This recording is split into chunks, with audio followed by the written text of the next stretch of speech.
When Director Wray appeared before this committee, he left early to go on a family vacation, and he wanted me to think it was business he had to conduct. Since your confirmation, you've been acquainted with the bureaucracy that you must reform and hold accountable, and that's no simple task. You've begun the important work of returning the FBI to its law enforcement mission.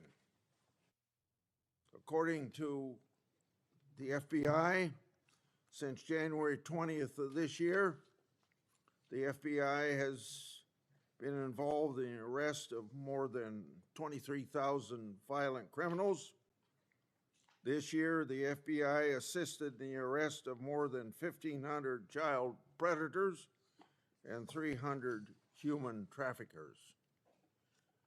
And this year, the FBI helped rescue more than 4,000 children from predators. FBI teams nationwide are working alongside immigration and custom enforcement.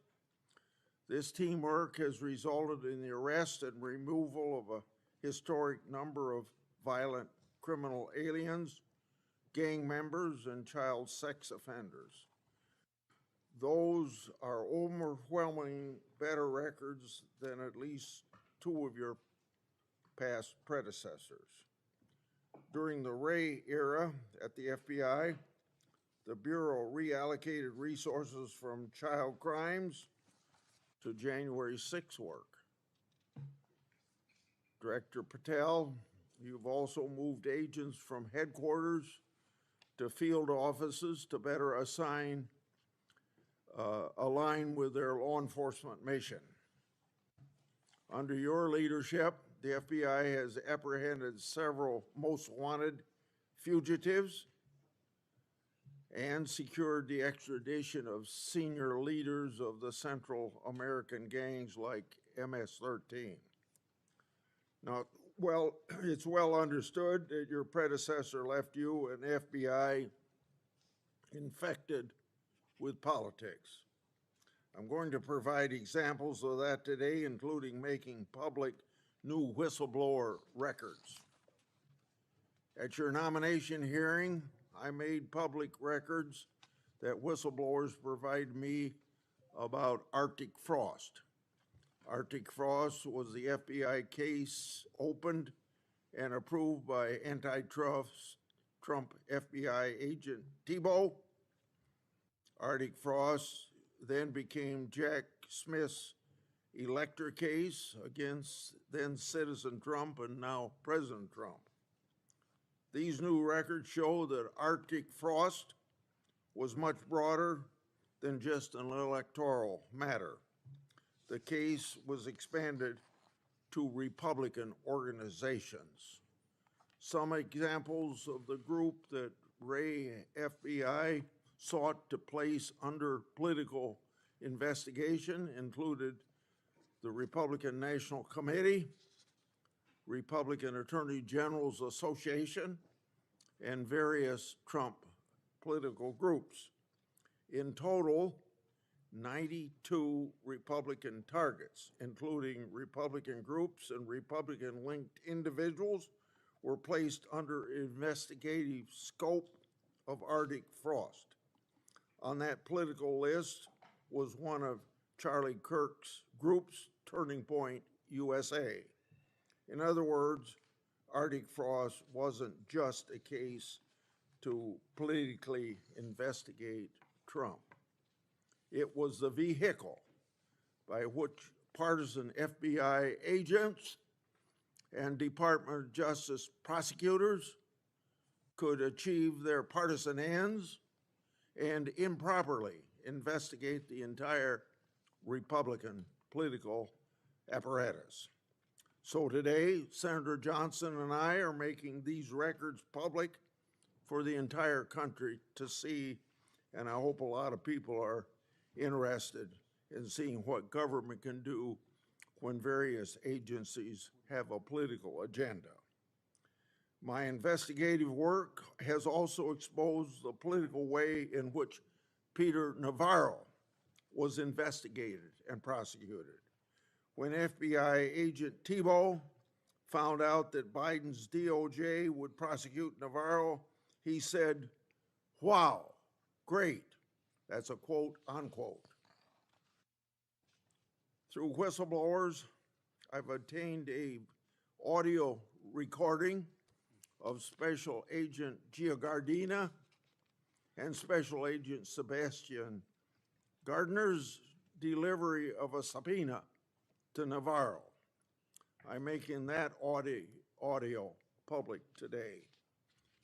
In a court document filed by the Department of Justice, Navarro's interaction with the FBI was unfairly described as, quote unquote, the word combative. That intervention with Navarro was just as the justification to later aggressively arrest him. Then we get to the Clinton Annex and the Durham Annex. The Clinton Annex showed that the Comey FBI had evidence necessary to complete the Clinton investigation, the one about her mishandling of emails and classified information, but the FBI never did its job because it never reviewed the evidence at that time. The Durbin Annex showed that the Clinton campaign had a plan to falsely tie Trump to Russia, yet the Comey FBI failed to investigate that information. Instead, the Comey FBI used the discredited Clinton campaign-funded Steele dossier to advance crossfire hurricane against Trump. Director Patel, thanks in a large part to you, both annexes were finally declassified. That may be history, but it's history to make sure we don't repeat the history of the past.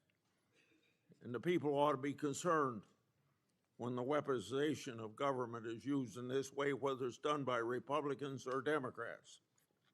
Last Congress, I made public an FBI document called 1023 form that alleged a bribery scheme with the Biden family.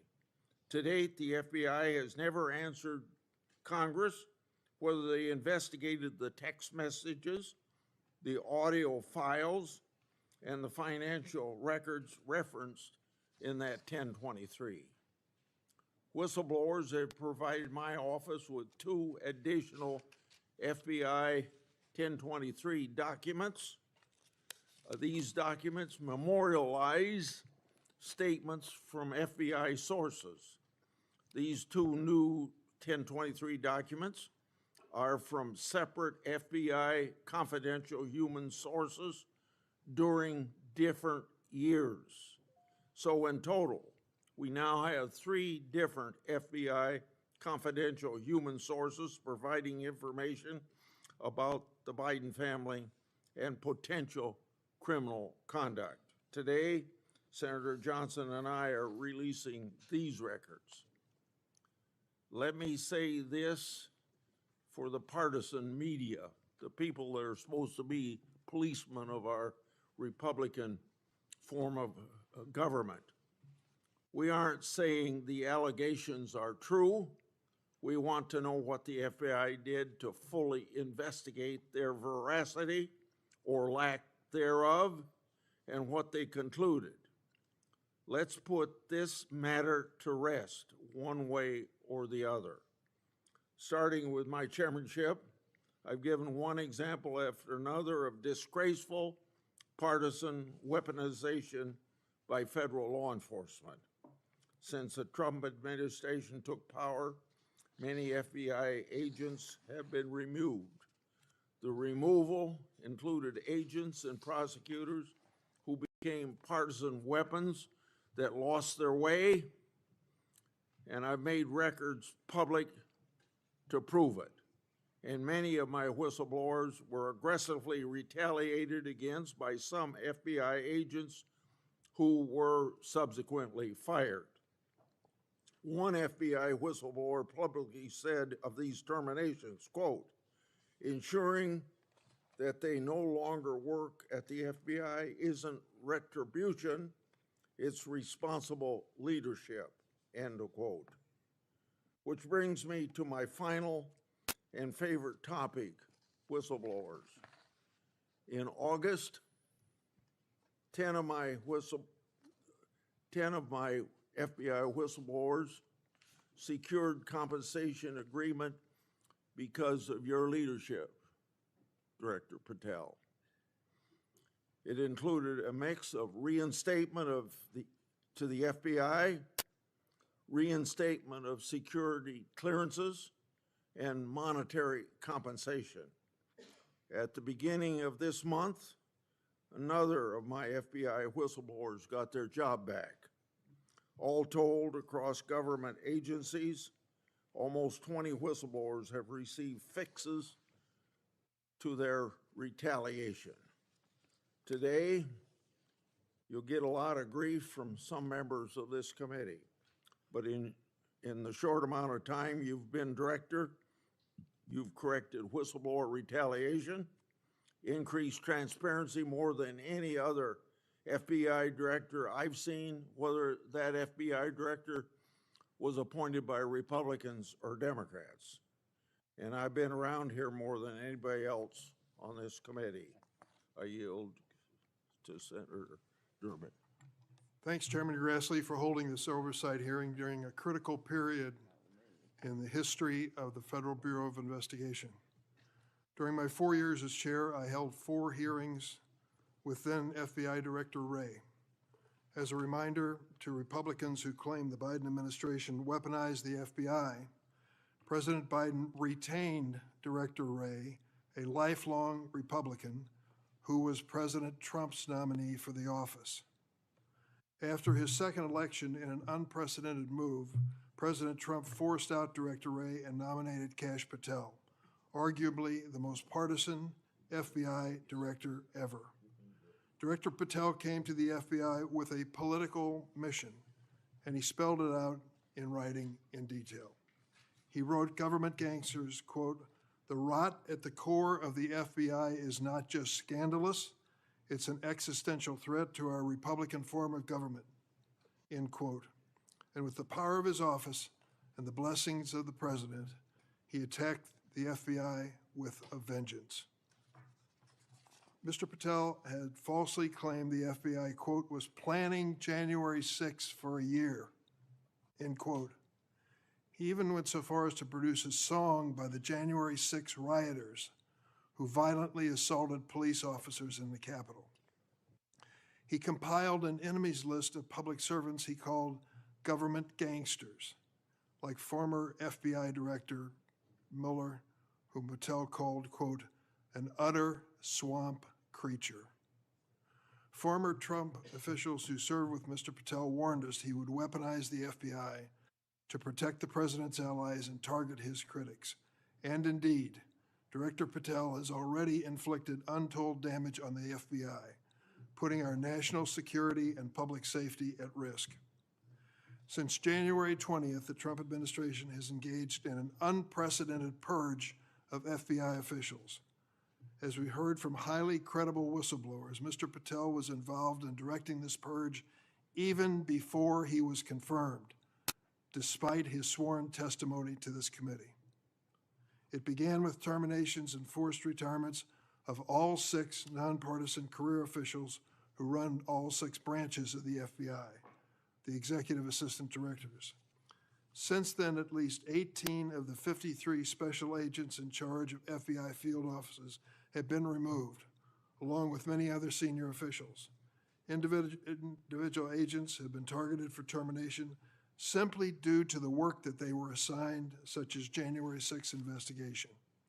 In fact, according to former acting FBI Director Brian Driscoll, in a lawsuit filed last week, Director Patel made this very plain, telling Driscoll personally, quote, that his own job depended on the removal of agents who worked on the cases against the president, end quote.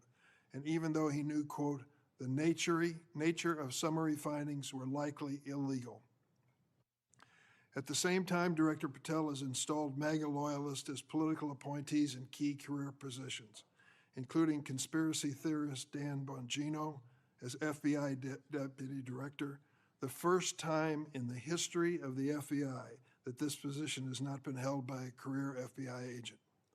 Director Patel has also reportedly initiated loyalty test, requiring dozens of officials to sit for polygraph exams and answer inappropriate questions about whether they've made negative comments about him personally. Of course, as is often the case in the Trump administration, the rules apply to thee, but not to me. As we understand it from highly credible sources, key members of Director Patel's senior executive team and others on the 7th floor had disqualifying alerts on their initial polygraph exam. Well, how did they survive? They survived because of a personal waiver by either the director or the attorney general to remain employed by the Bureau. Understand the context here. Political operatives in key positions, given the routine FBI polygraph exam, failed and had to receive waivers to continue their positions. They were lucky to keep their political appointments. They were, but the 5,000 career civil servants the director has so far forced out of the Bureau's ranks were not offered that same courtesy.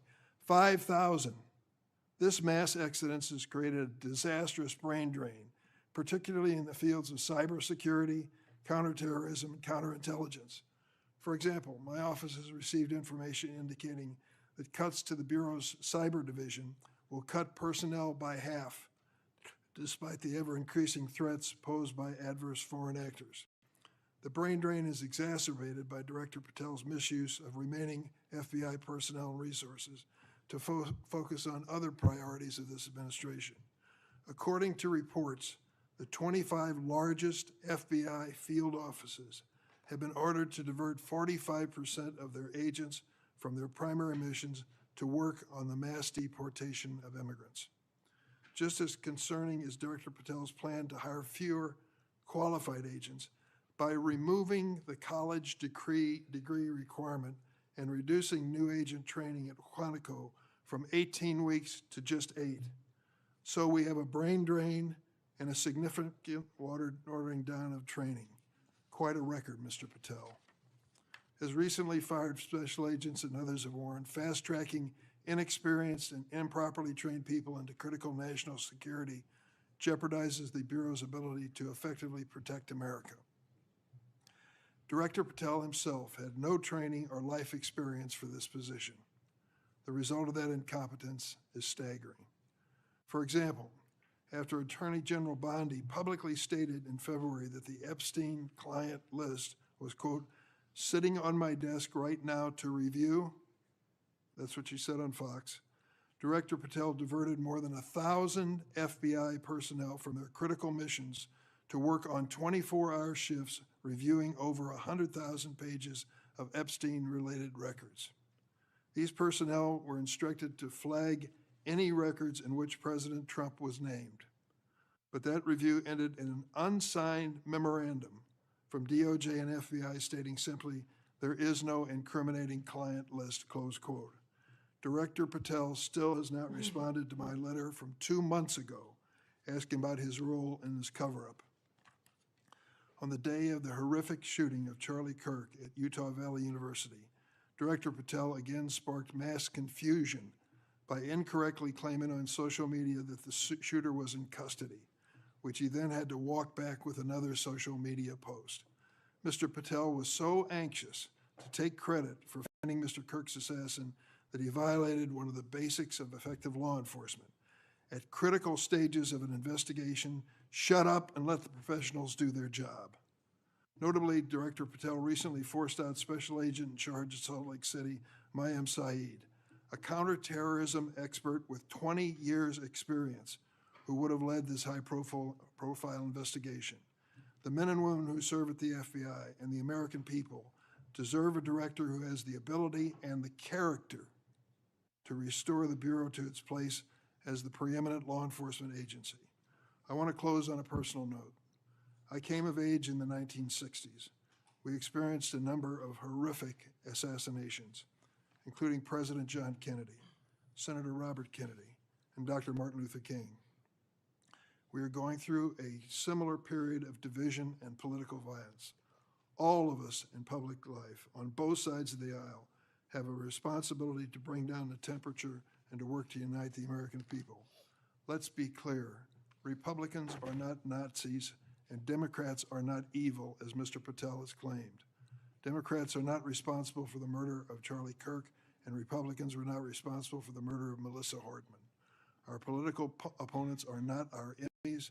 We are all Americans, and we should be working together to keep the American people safe and protect their constitutional rights. Thank you, Mr. Chairman. Would you please stand so I could swear in? Do you affirm that the testimony you're about to give before this committee will be the truth, the whole truth, and nothing but the truth? So help you God. Please be seated, and you can give your statement now. Thank you. Good morning, Mr. Chairman, Ranking Member Durbin, and members of the committee. It's an honor to be here with you today as the 9th Director of the FBI. I want to providing a briefing into the tragic assassination of Charlie Kirk. It's important that this FBI is transparent as possible without jeopardizing investigations. Charlie Kirk was shot at 12:23 p.m. on September 10th. I think this timeline is critically important. Less than a day later, the FBI, at my direction, released the first set of images of the suspect that we captured based on our analysis on the ground. Of the civil rights movement that opened up the FBI and the federal workforce to lots of people who never would have been hired in its first decades. Alas, you share J. Edgar Hoover's dangerous obsession with blind loyalty over professionalism and effective public policy. For Hoover, it was blind loyalty to him in keeping his secrets. For you, it's blind loyalty to Donald Trump in keeping his secrets. During your confirmation, it was widely noted on all sides that your primary qualification was your unwavering loyalty to Trump. Unlike other directors, you had no work experience at the FBI, but you had made over 1,000 media and political appearances in support of Trump's campaign. Your Senate confirmation vote was 51-49, the closest in history, with your opponents warning you were not qualified and had no interest in actually developing the qualifications for the job. I hoped that they were wrong. Alas, they were not. While most other new FBI directors drew on their experience as FBI agents, you didn't have that. But you did write a picture book trilogy for children ages 5 and up based on your experience clashing with President Trump's political enemies. In your book, you describe your literary alter ego, Kash the Knight, as a wacky, easily bored wizard carrying out King Donald's vengeance by driving his enemies out of the kingdom. In the books, King Donald is besieged by the evil Hillary Queentown, but saved in the end by Kash. Then Kash goes on to catch mules who are stealing the 2020 election for the great King Donald from Sleepy Joe. And then in the third book, Kash takes down the dragon of the jalapenos, nicknamed the DOJ. Your supporters had hoped that you would graduate from imagining yourself a romantic fairy tale knight to actually running America's premier federal law enforcement agency. Alas, just as we've learned how dangerous it is to put a science-denying anti-vaxxer in charge of our public health, we've learned how dangerous it is to name as director of the FBI a man who thinks of himself as a fairy tale knight who keeps a fire-breathing dragon named DOJ at home to forcibly drive villains out of the kingdom. When Charlie Kirk was assassinated, while his killer was still on the loose, you decided you didn't need to be at FBI headquarters in Washington to work with your team while the chaotic manhunt unfolded. You spent your evening dining in a swanky Midtown Manhattan restaurant and tweeting out false information that the subject of the shooting was in custody, a statement you had to retract 1 hour later. Your performance was so disturbing that even the MAGA base was alarmed. Culture warrior Christopher Rufo, who just a few months ago sat in your chair as a Republican witness, observed that you performed terribly, and he called for your ouster.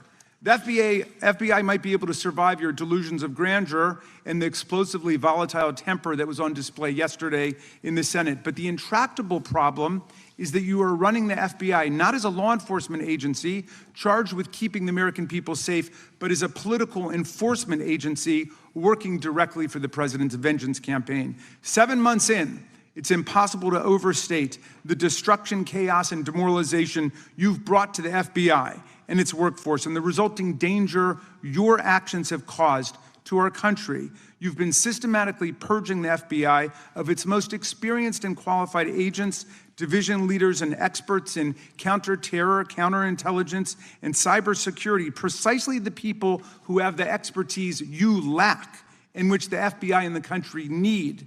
They've been expelled from the ranks of the Bureau simply because they did their duty investigating crimes, including those committed by the mob that attacked the Capitol on January 6, 2021, and beat the hell out of more than 140 police officers, or simply because you suspected them of being insufficiently loyal to Donald Trump. You illegally sacked Brian Driscoll, the former acting director of the Bureau and a decorated counterterrorism expert who worked at the FBI for nearly 20 years. According to Driscoll, you told him your own job, quote, depended on the removal of agents who worked on the cases against the president, regardless of whether the agents chose to work on those cases or not. You added, quote, the FBI tried to put the president in jail and he hasn't forgotten it.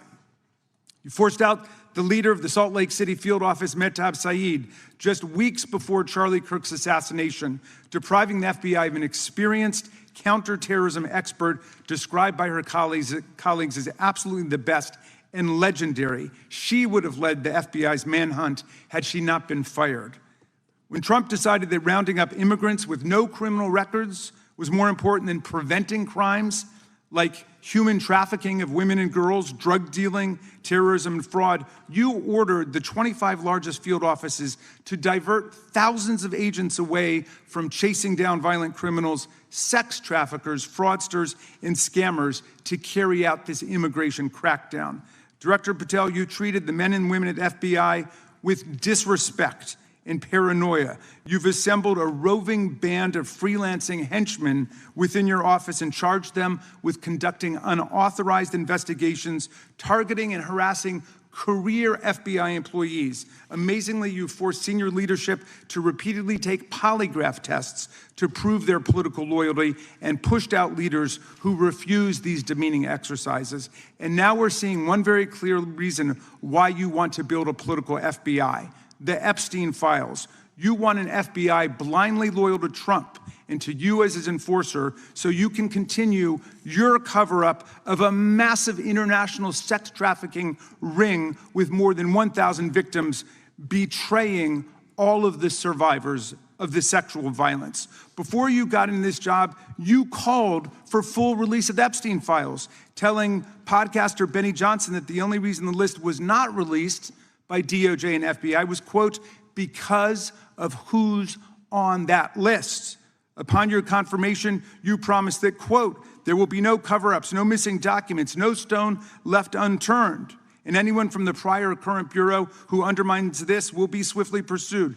This spring, you ordered hundreds of agents to pore over all the Epstein files, but not to look for more clues about the money network or the network of human traffickers. You pulled these agents from their regular counterterrorism or drug trafficking duties to work around the clock, some of them sleeping at their desks, to conduct a frantic search to make sure Donald Trump's name and image were flagged and redacted wherever they appeared, whether an email, a text, a letter, an interview, a photograph, or a video. In May, Attorney General Bondi reportedly told Trump that his name had indeed appeared multiple times throughout the Epstein files. And not long thereafter, in July, you and the Attorney General released a memo claiming that, quote, no further disclosure would be appropriate or warranted. In a few short months, how did you go from being a crusader for accountability and transparency for the Epstein files to being a part of the conspiracy and cover-up? The answer is simple. You said it yourself, because of who's on that list.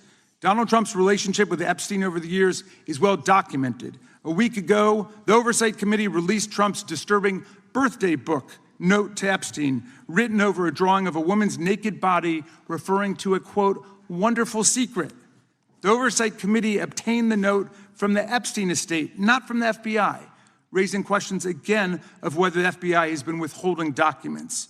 While you're unleashing the FBI to cater to Trump's desire to shut down the Epstein inquiry, the first 9 months of the Trump presidency have seen a spate of political violence and domestic terror events. We saw deadly attacks on political figures on both the left and the right. The brutal assassination of Minnesota Democratic House Speaker Melissa Hortman and her husband, and the attempted murder of Democratic State Senator John Hoffman and his wife, who miraculously survived a combined 17 gunshots.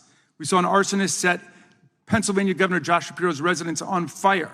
And of course, last week, we saw the horrific, cold-blooded assassination of Charlie Kirk in Utah that has shaken the nation.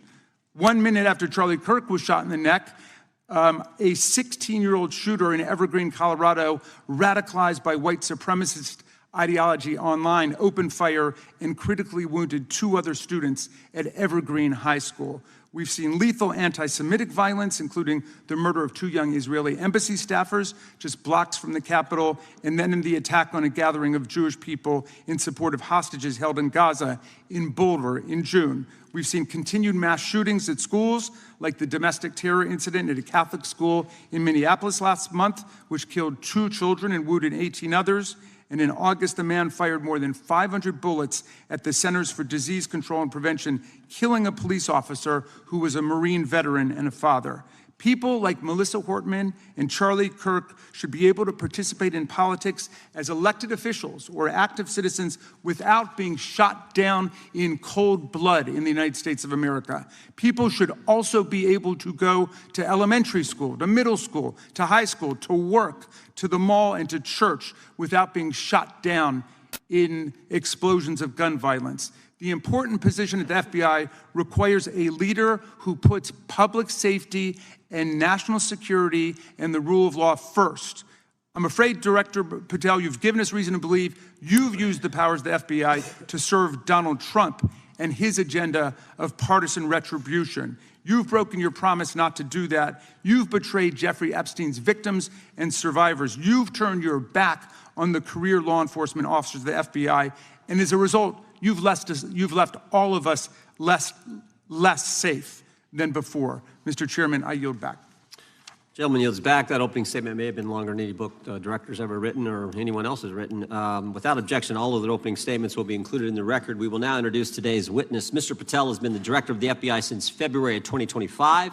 He previously served as chief of staff at the Department of Defense, deputy director of national intelligence with the National Security Council, and also as a congressional staffer, as a federal prosecutor, where he focused on national security cases, and he also worked as a public defender in the state of Florida. We welcome our witness, appreciate his work, and thank him for appearing here today. We will begin by swearing you in. Director, would you please stand, raise your right hand. Do you swear or affirm under penalty of perjury that the testimony you're about to give is true and correct to the best of your knowledge, information, and belief, so help you God? Let the record reflect that the witness has answered in the affirmative. You can be seated as you are. You know, you've been through this yesterday. Did a fine job. Please know that your written testimony will be entered into the record in its entirety. Accordingly, we ask that you summarize your testimony. Director, you may begin. Good morning, Mr. Chairman, Ranking Member Raskin, and members of the committee. I want to begin today by discussing the appalling assassination of Charlie Kirk. It's important for this FBI to be transparent without jeopardizing our investigations, so a little bit of the timeline is important. Charlie Kirk was unfortunately assassinated on September 10th. We immediately, the next day, released images early in the day in local time in Utah to start the public partnership in our manhunt for the assassin and culprits. At approximately 5 p.m. local time, I arrived on the ground and walked the crime scene myself, and we flew multiple FBI assets in and out to process DNA simultaneously while bringing in evidence response technicians, hostage rescue teams, and other experts to assist state and local law enforcement with their investigation. At 8 p.m. local on September 11th, the FBI collected and populated and promulgated at a press conference a video of the suspect on the grounds. We also released enhanced images. Due to that release that I directed and ordered, the suspect involved was apprehended and in custody at 10 p.m. local time. That's less than 2 hours after we did the video release and the photo release. So within 33 hours, that individual suspect was in custody. And his family, who has since been interrogated, specifically stated to FBI interrogators that because of the video that the FBI released at my direction and because of the photographs that they released, they identified their son, they confronted their son when he swung by their home, and that's what led to his apprehension. We are still, the FBI has that investigation ongoing, and it continues to be ongoing, and I want to thank the state of Utah and the state and local authorities there. And I also want to thank the Attorney General and President Trump for directing resources to allow us to conduct that investigation as we have. Under this administration, the FBI has arrested more than 23,000 violent criminals. 23,000 in 7 months. That's twice as many year-to-date last year. We've taken over 6,000 firearms off the streets. 6,000 guns are no longer in the hands of criminals in 7 months. We've identified and found and located 4,700 child victims. That is a 35% increase year-to-date last year. We have arrested 1,500 child predators. That is a 10% increase year-to-date last year in just 7 months. We've assisted our partners with countless counterterrorism operations around the world. We've captured, at the FBI, 4 of the most top 10 wanted fugitives in the world in 7 months. To put that in perspective, that's as many as my predecessor nabbed in the entirety of the Biden administration. We got 4, we got more coming. On top of that, in 2 weeks, thanks to the help of the CIA, we collected and captured one of the individuals responsible for the horrific Abbey Gate bombing that led to the murder of 13 service members. We did that in 2 weeks. They didn't do it in the 4 years of the entire prior administration. Nationwide, we've been executing our Operation Summer Heat, the FBI's national focus on targeting violent crime based on intelligence-driven operations. Ask the citizens of Seattle, Miami, Memphis, Charlotte, Chicago, New Orleans, to specifically highlight New Orleans and Nashville. There has been a 250% increase in violent crime arrests in those cities alone and other mid-major cities that I've just listed. In just a few short months, we have already unleashed 1,000 FBI personnel across this country. Every single state across this country is getting a plus-up. This is a fiction that the FBI is short or that we are compromising the men and women in the field. They do not need to be in Washington, D.C., so we're sending them into the field to each and every one of your states. Because of that, crime is at an all-time low. We had to do it because of the explosion of crime. And maybe the most important stat for Americans to realize, in just 7 months, we are on track to produce the lowest murder rate in modern U.S. history by double digits. Those are results not of mine. Those are results of the men and women of the FBI. If you want to criticize me, bring it on, but do not attack the brave leaders in the field. We are also working 24/7, 365 on the opioid epidemic that is killing more than hundreds of thousands of people a year. We have seized 1,600 kilograms of fentanyl off the streets so far in 7 months. Year-to-date, 25% increase. To put that in perspective, that's enough to kill a third of the American population, 120 million Americans. 100,000 kilograms of cocaine and meth gone off the streets. Earlier this year, I highlighted in Cincinnati, Ohio, how we're getting creative to chase down those that were willing to do harm to our citizens, not just by striking at the heart of the fentanyl producers, but the fentanyl precursor companies in China. And we indicted for the first time multiple companies and individuals, not just in America, but in mainland China, that are producing the ingredients that produce and make fentanyl that kill our children. And we're going to keep going. Counterterrorism work, cyber attacks, and foreign adversaries are something the FBI must never sleep on, and we are not sleeping. In the counterintelligence space alone, this year, year-to-date, 30% increase in counterintelligence arrests from the DPRK, Russia, Iran, and China. And I want the American people to know, in this setting, there's a lot of work that the brave men and women of the FBI are doing we just can't get into, but they don't stop. Our cyber threats, ransomware attacks, those harming our children online. We have nearly a 20% increase in indictments and arrests in 7 months alone this year. We're going after those that harm our malware, infrastructure systems, telecom systems, and energy structure. Combating SALT and Vault typhoons are just a little bit of the examples we're doing. Maybe most importantly, under the counterterrorism and domestic terrorism umbrella, are nihilist, violent extremists, and those that label themselves 764, who wish to go online and convince children to maim and mutilate themselves and commit suicide. And we are producing record numbers of arrests under that umbrella organization. We even stopped an individual in the 764 network who wanted to conspire to kill an adolescent girl. He is now in custody. Transparency remains one of my main priorities at the FBI. And this is what I've done in my 7 months at the helm. We've produced more than 33,000 pages of documents to Congress to a variety of committees, including, I believe, 7,500 to this committee alone, if memory serves me correct.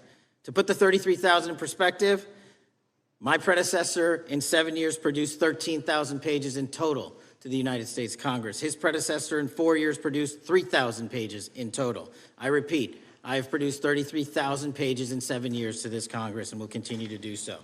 I'm dedicated to restoring the trust and the mission and the integrity of the FBI, and we cannot do so without congressional oversight, and I promise you I will continue to do so. On the Epstein case, the original sin on the Epstein case was how it was handled by Mr. Acosta when he first brought the case in 2006, 7, and 8. The original case had a very limited search warrant, had a very limited search window, had a very limited investigative window. I was not there when those search warrants and that investigation was launched. I would not have done it that way. They were limited to only 3 to 4 years of investigations from 97 to approximately 2001 and 2002 to 2005. Mr. Acosta allowed Mr. Epstein to enter into a plea agreement where he served weekend jails for trafficking minor women. He also was allowed to relieve jail to go home on the weekends. Plus, he allowed a non-prosecution agreement to be signed as part of that plea deal, prohibiting future investigations from that prosecution and from that evidence, and prohibiting the collection of further material.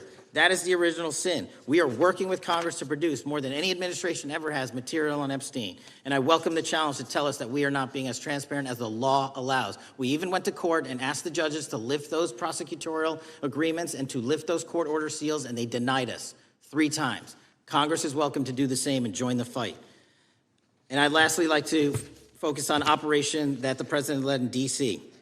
Because of this, we are taking this fight in D.C. to every single city across the country. 2,100 arrests in the last month alone. D.C. has seen a 60% decrease in gun crimes, 75% decrease in carjackings, and 53% decrease in homicides in our nation's capital. And rightly so. We're bringing that fight to the streets of America. I want to thank you for your support, and I'm proud to be the director that leads this FBI into a new headquarters building that they've needed for decades, saving the taxpayer $3.5 billion, and also providing our workforce a safe environment. If you don't know the calamity that is the Hoover Building, I invite each and every one of you to walk around. I'll give you a tour myself, and you can see where the cement falls on the heads of our employees that is only to be saved by netting. Just to give you an example. Thank you for support to our mission. And I do want to highlight one thing about D.C. It's because the FBI gathered sources and evidence that we were able to, through our source network, identify the horrific murder of the D.C. intern, Eric Tarpinian. And I've spoken to his family, and we are working to bring them justice. And Mr. Chairman, in my 16 years, now my 17 years of government service, if anyone has any questions about my service, bring it on. Yeah.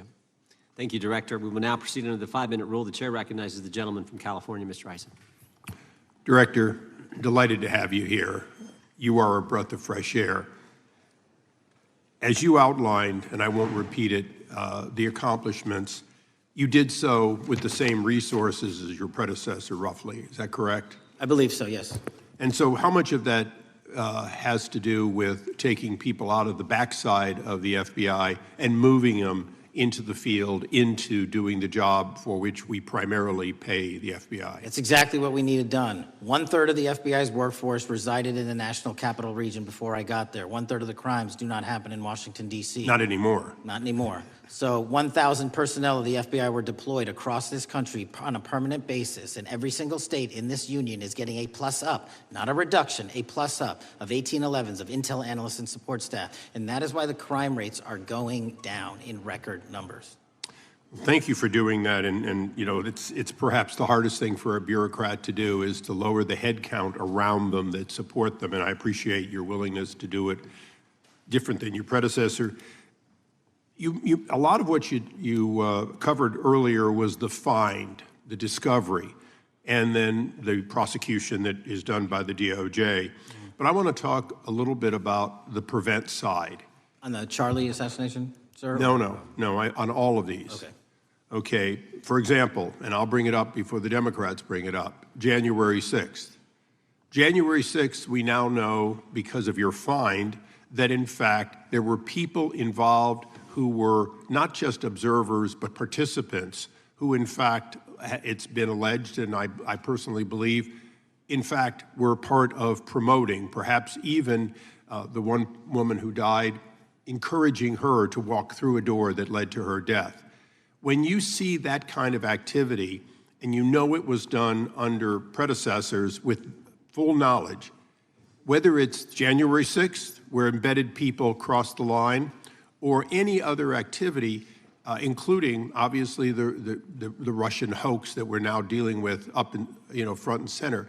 My question to you is, what can you or others do to prevent it from occurring again? Not on your watch, but on future watches. How can we know that this won't happen again the moment you leave the FBI?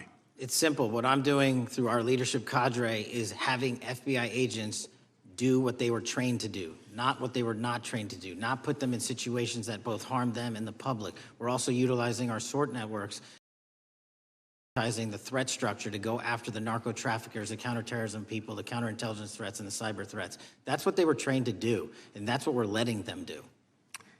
One major question I have, after decades of doing this, on our side of it, both myself and others, both at oversight and here, have seen that the FBI and the Department of Justice hide behind non-statutory practices. Now, you've changed the interpretation of many of those practices. That's why we're getting. How do we work together to make sure that we never again have false walls, non-statutory walls that say the Department of Justice has a prohibition about giving, quote, you fill in the blank, that has led to the chair doing anything until you took over? I'm wedded to aggressive constitutional oversight. Having been a House congressional staffer, I know that is an important part of securing our democracy. And the way we make it an everlasting, enduring process is by showing the American people the results of what we are doing and the important work of this committee and putting it out to them so they can see government waste, fraud, and abuse. And then they can demand from our constituents and our electors that they want this process to continue. Last major question here. Some things are so sensitive that we both would agree they cannot be made public. Will you commit to this committee, when it is too sensitive to disclose, that you would at least make it available for in-camera review by the chairman and ranking members or others designated? I have done that, and I will continue to do that. Well, thank you, Mr. Chairman. This is a breath of fresh air. This is the beginning of what we need. But my questions today for the director are ones in which I believe that we do need to codify by agreement or by statute, if necessary, the kind of openness and transparency that we're seeing from this administration, the kind of discovery that's allowing us to do our oversight properly. And I would hope that that be the follow-up to this, obviously along with the Attorney General. And I yield back my 4 seconds. Thank you. The gentleman yields back. The gentleman from New York is recognized. Thank you, Mr. Chairman. Welcome, Director Patel. In the wake of the tragic murder of Charlie Kirk, Donald Trump said, quote, "Violence and murder are the tragic consequences of demonizing those with whom you disagree, day after day, year after year, in the most hateful and despicable way possible," close quote. I would note for the record that Donald Trump has famously demonized practically every person he has ever disagreed with, and therefore, using his own logic, he has put their lives at risk. I should know, about 2 weeks ago, when I announced my decision not to my decision not to seek re-election, many people on both sides of the aisle, including the chairman, offered me well wishes and thanked me for my service. Donald Trump, on the other hand, took to Truth Social to call me a, quote, psychopathic nut job, among other things. Yesterday, I received a threatening note filled with anti-Semitic comments and hateful attacks that mimics some of the same language used by the president. I am sure many of us on this committee face similar threats every day. We have seen political assaults on both the left and the right. The attack on Charlie Kirk, the attempted assassination of the president, the murder of the Democratic Speaker of the Minnesota House, the assault on Paul Pelosi, and the attack on the Capitol on January 6th, for example. Director Patel, Do you agree that there is political violence from both the left and the right? There is too much political Do you violence. agree, yes or no, that there's violence? There and is yes too or- much political violence based on ideologies from either side. Do you, from either side, okay. Are you aware of the study by the Cato Institute, a well-known conservative group, that found that 69% of the violence is from the right? I'm not familiar with that You're study. not familiar, okay. I would commend it to you. Are you aware the administration has threatened to use violence as an excuse to crack down on liberty and freedom of speech? Say that again, I'm sorry? Are you aware the administration has threatened to use violence as an excuse to crack down on liberty and freedom of speech? Nobody at the FBI is doing that. I didn't ask you about the FBI, I said the administration. I speak for the FBI. I would like to enter the record an article from today's New York Times titled, "Trump Invokes Kirk's Killing and Justifying Measures to Silence Opponents." In the wake of Charlie Kirk's killing, President Trump and his allies have laid out a broad plan to target liberal groups, monitor speech, revoke visas, and designate certain groups as domestic terrorists. I ask unanimous consent to insert this into the record. Thank you. Politicizing the murder of Charlie King to go after free speech is not a legacy I believe Charlie King would have wanted. Moving on, I want to address another topic. The FBI has traditionally played a key role in prosecuting public officials for corruption. But I fear that at a time when the president is accepting planes from Qatar for his post-presidential personal use, issuing pardons to major donors, and personally profiting from the office of the presidency, the FBI may be abandoning its commitment to investigating public corruption. Since its creation in the wake of the Watergate scandal, the Public Integrity Section has been one of the crown jewels of the Department of Justice, investigating and prosecuting corruption among the nation's public officials and acting as a key safeguard against politicized prosecutions. This section's work has been supported by an elite squad in the FBI devoted specifically to rooting out corruption. But according to reports, the Public Integrity Section has now been decimated, and the FBI's Public Corruption Squad has been dismantled. I would like to submit for the record a New York Times article entitled, "FBI Dismantles Elite Public Corruption Squad." I ask unanimous consent. Thank you. These actions are an invitation to corrupt politicians to break the law, since they know that the government is asleep at the switch. Last month, Senator Warren and I, along with dozens of other members of Congress, wrote to you and Attorney General Bondi expressing grave concern over your decision to effectively legalize corruption and to politicize prosecutorial decisions. And he asks unanimous consent to enter this letter into the record. Thank you. I don't have time today to walk through all your questions, all of our questions and concerns, but will you commit to answering this letter in short order so that we can understand what factors led to this decision and how it has impacted the ability to hold corrupt officials accountable?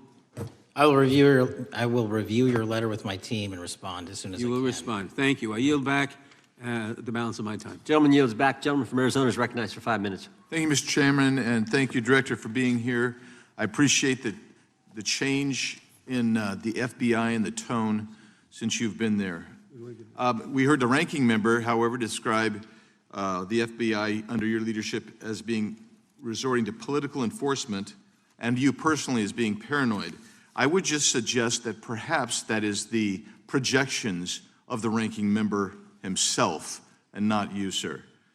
I want to refer to something that was said yesterday in yesterday's hearing by Senator Grassley. He said, "It's well understood that your predecessor left you an FBI infected with politics."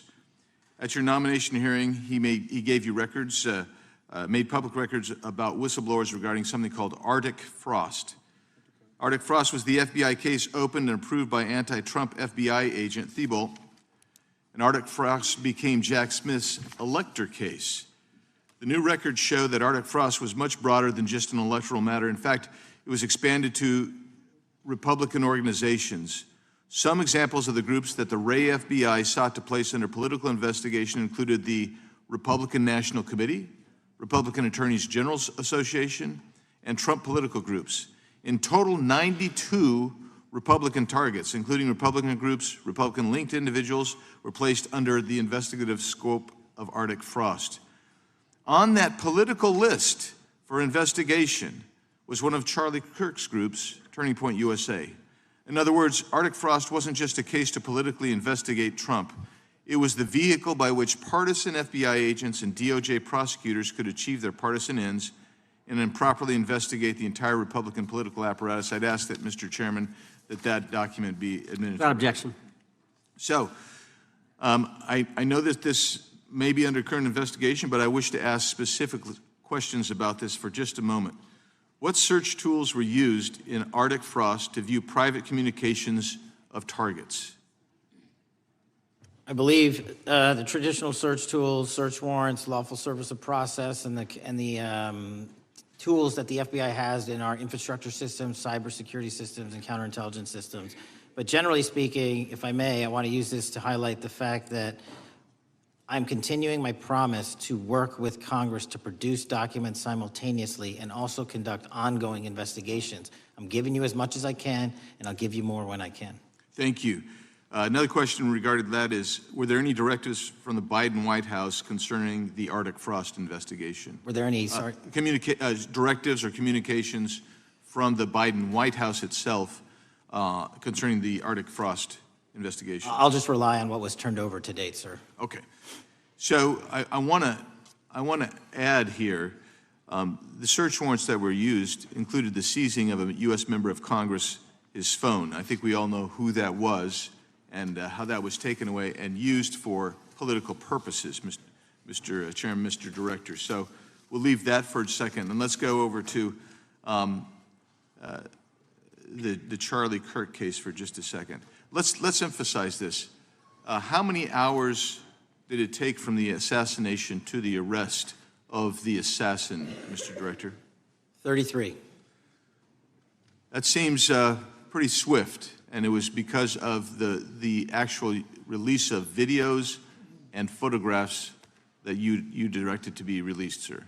That's correct, and to put it in perspective, the Boston bomber took 5 days and Luigi Mangione took 5 days. Was the platform Discord forthright from the start with law enforcement about the shooter's communications on its platform? Discord, the platform ownership, has been working with our lawful process, and we are obtaining materials from them on a rolling basis. Thank you. And I want to get back here to Arctic Frost for just a second, Mr. Chairman. I'd like the unclassified document from the FBI released to be admitted to the record. Without objection. And a document from the Economic Times also to be admitted to the record. Without objection. So I'm going to give you the last 30 seconds. We could go on about the Epstein case. I've got a bunch about that, but I'm just going to let you, if you wish to respond to either of the two vitriolic questioning or statement from the Democrats. The work of the FBI speaks for itself. It's on showcase here today. Anyone that wants to attack the FBI can attack me, but leave our leadership structure alone. When you have 23,000 violent felons arrested, twice as many as this time last year, the work speaks for itself. Thank you, Mr. Chairman, and thank you. Appreciate your good work, Director Patel. Yield back. Gentleman yields back. Gentleman from Maryland is recognized. Thank you kindly, Mr. Chairman. Director Patel, before you joined the FBI, you railed against it for covering up Jeffrey Epstein's human trafficking ring. Let me refresh your memory with this clip. Has Epstein's list, they're sitting on it. That doesn't seem like something you should do. You're protecting the world's foremost predator. That seems like an evil thing to do, regardless of who may be embarrassed in the release of that list. Why is the FBI protecting the greatest pederast, the largest scale pederast in human history? Simple, because of who's on that list. So you finished that December 2023 interview with a challenge to the FBI and harsh words for Republicans in Congress for not getting the Epstein files out to the public. You can see this clip. Boy pants, and let us know who the pedophiles are. Put on your big boy pants and let us know who the pedophiles are, you said. You emphasized that the president and the FBI director each had complete authority to release Epstein's client list. You said Epstein's black book is under the, quote, direct control of the director of the FBI. Look at this clip. This is way off the topic, but who has Jeffrey Epstein's Black book? black book? FBI. But who? That is, I mean, there's... Oh, that's under direct control of the director of the FBI. All right, so you were sworn in as director more than 200 days ago. Now the black book is under your direct control. So why haven't you released the names of Epstein's co-conspirators in the rape and sex trafficking of young women and girls? The Rolodex, which is what everybody colloquially refers to as the Black Book, has been released. Oh, no, you're talking about what the journalist got 5 years ago? No, that's not what we're talking about. We're talking about what you were talking about there, That's the Black exactly Book what I under was the direct control of the FBI director. We have released more material than anyone else before. The Biden administration, Obama administration had the exact opportunities to release this material, and they never did. And if you are telling the men and women of the FBI, Why we're have not you going after changed your child position? predators. Hang on, you said we're not going after child predators. 1,500 child predators arrested this year, 35% increase. I'll reclaim my time. 4,700 child victims Mr. Chairman, I'm going to found. reclaim my time if you could instruct the witness. Why have you changed your position? There you were saying it's under the direct control of the FBI director and all of it should be released. Why have you changed your Everything position? that has been lawfully permitted to be released has been released. And as I told you, Really? the investigation was limited. And let me make something crystal clear. I never said Jeffrey Epstein didn't traffic other people, other women, and they're not other victims. This is the investigation we were given from 2006, 7, and 8, and the search warrants from 2006, 7, and 8. That's what we're working with. Well, wait, have you released all of the stuff that the FBI has seized from Epstein's house? The computers, the emails, the file cabinets, the documents? What about the financial records? Have you released all of that? Everything the court has allowed us to release. Which court are you talking about? 3 separate federal courts have come in and said. We're there are talking about the 3 evidence you've got. It's got nothing to do with what those courts have. Do you have any We're talking idea about how the evidence- law works? Wait. Do you want me to break the law in a federal judge's order? No, I want you to satisfy follow your own curiosity? word, Director Patel. You said up there it was under the direct control of the FBI director. He had the black And book. everything I have direct control over, we have gone to court. You haven't. Complete We your went sentence. to court. Everything you have direct We- control over, you we said. have gone to court, and everything we have direct Director control Patel, over. complete your and sentence. can You said everything- lawfully I'd like to release. the We're gentleman- releasing. He'd like to complete his answer. You began the sentence, everything you have direct control over, and then you stopped that sentence. You've released everything that you have direct control over? I have direct control over and can lawfully release. If you're not familiar with the court orders, that's not my fault. Oh, I'm Go perfectly, look at them. I'm Go perfectly to familiar court. with them. But how did we prosecute Ghislaine Maxwell?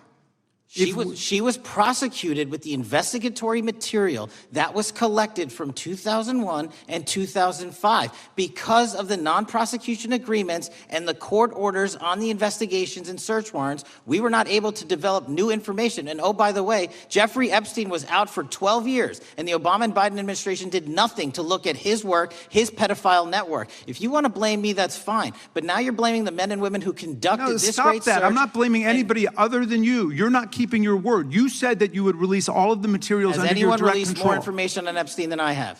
Has Well, anyone? much did more- Comey, did Ray? Much Did more. they? Excuse me. Much more has come out in the days since the American people in Congress have been demanding it. But it's coming out in dribs and drabs. Why don't you just release the entire file as you promised to do?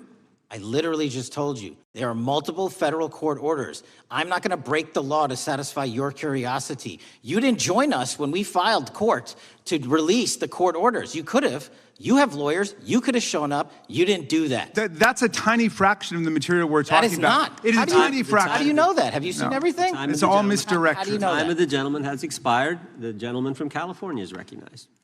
Well, thank you. Mr. Director, just to be clear, how many of the Epstein files were released in the 4 years of the Biden administration? 0. And how many have you released? I don't have the number, but it's got to be thousands of pages of stuff. I was going to ask you to begin whether Americans are safer today than they were 9 months ago, but you cited dramatic increases in criminal arrests since you've taken office, a dramatic decrease in crime that's resulted. Who would have thought that taking criminals off the streets would reduce the crime rate? But somehow we have stumbled upon that new truth.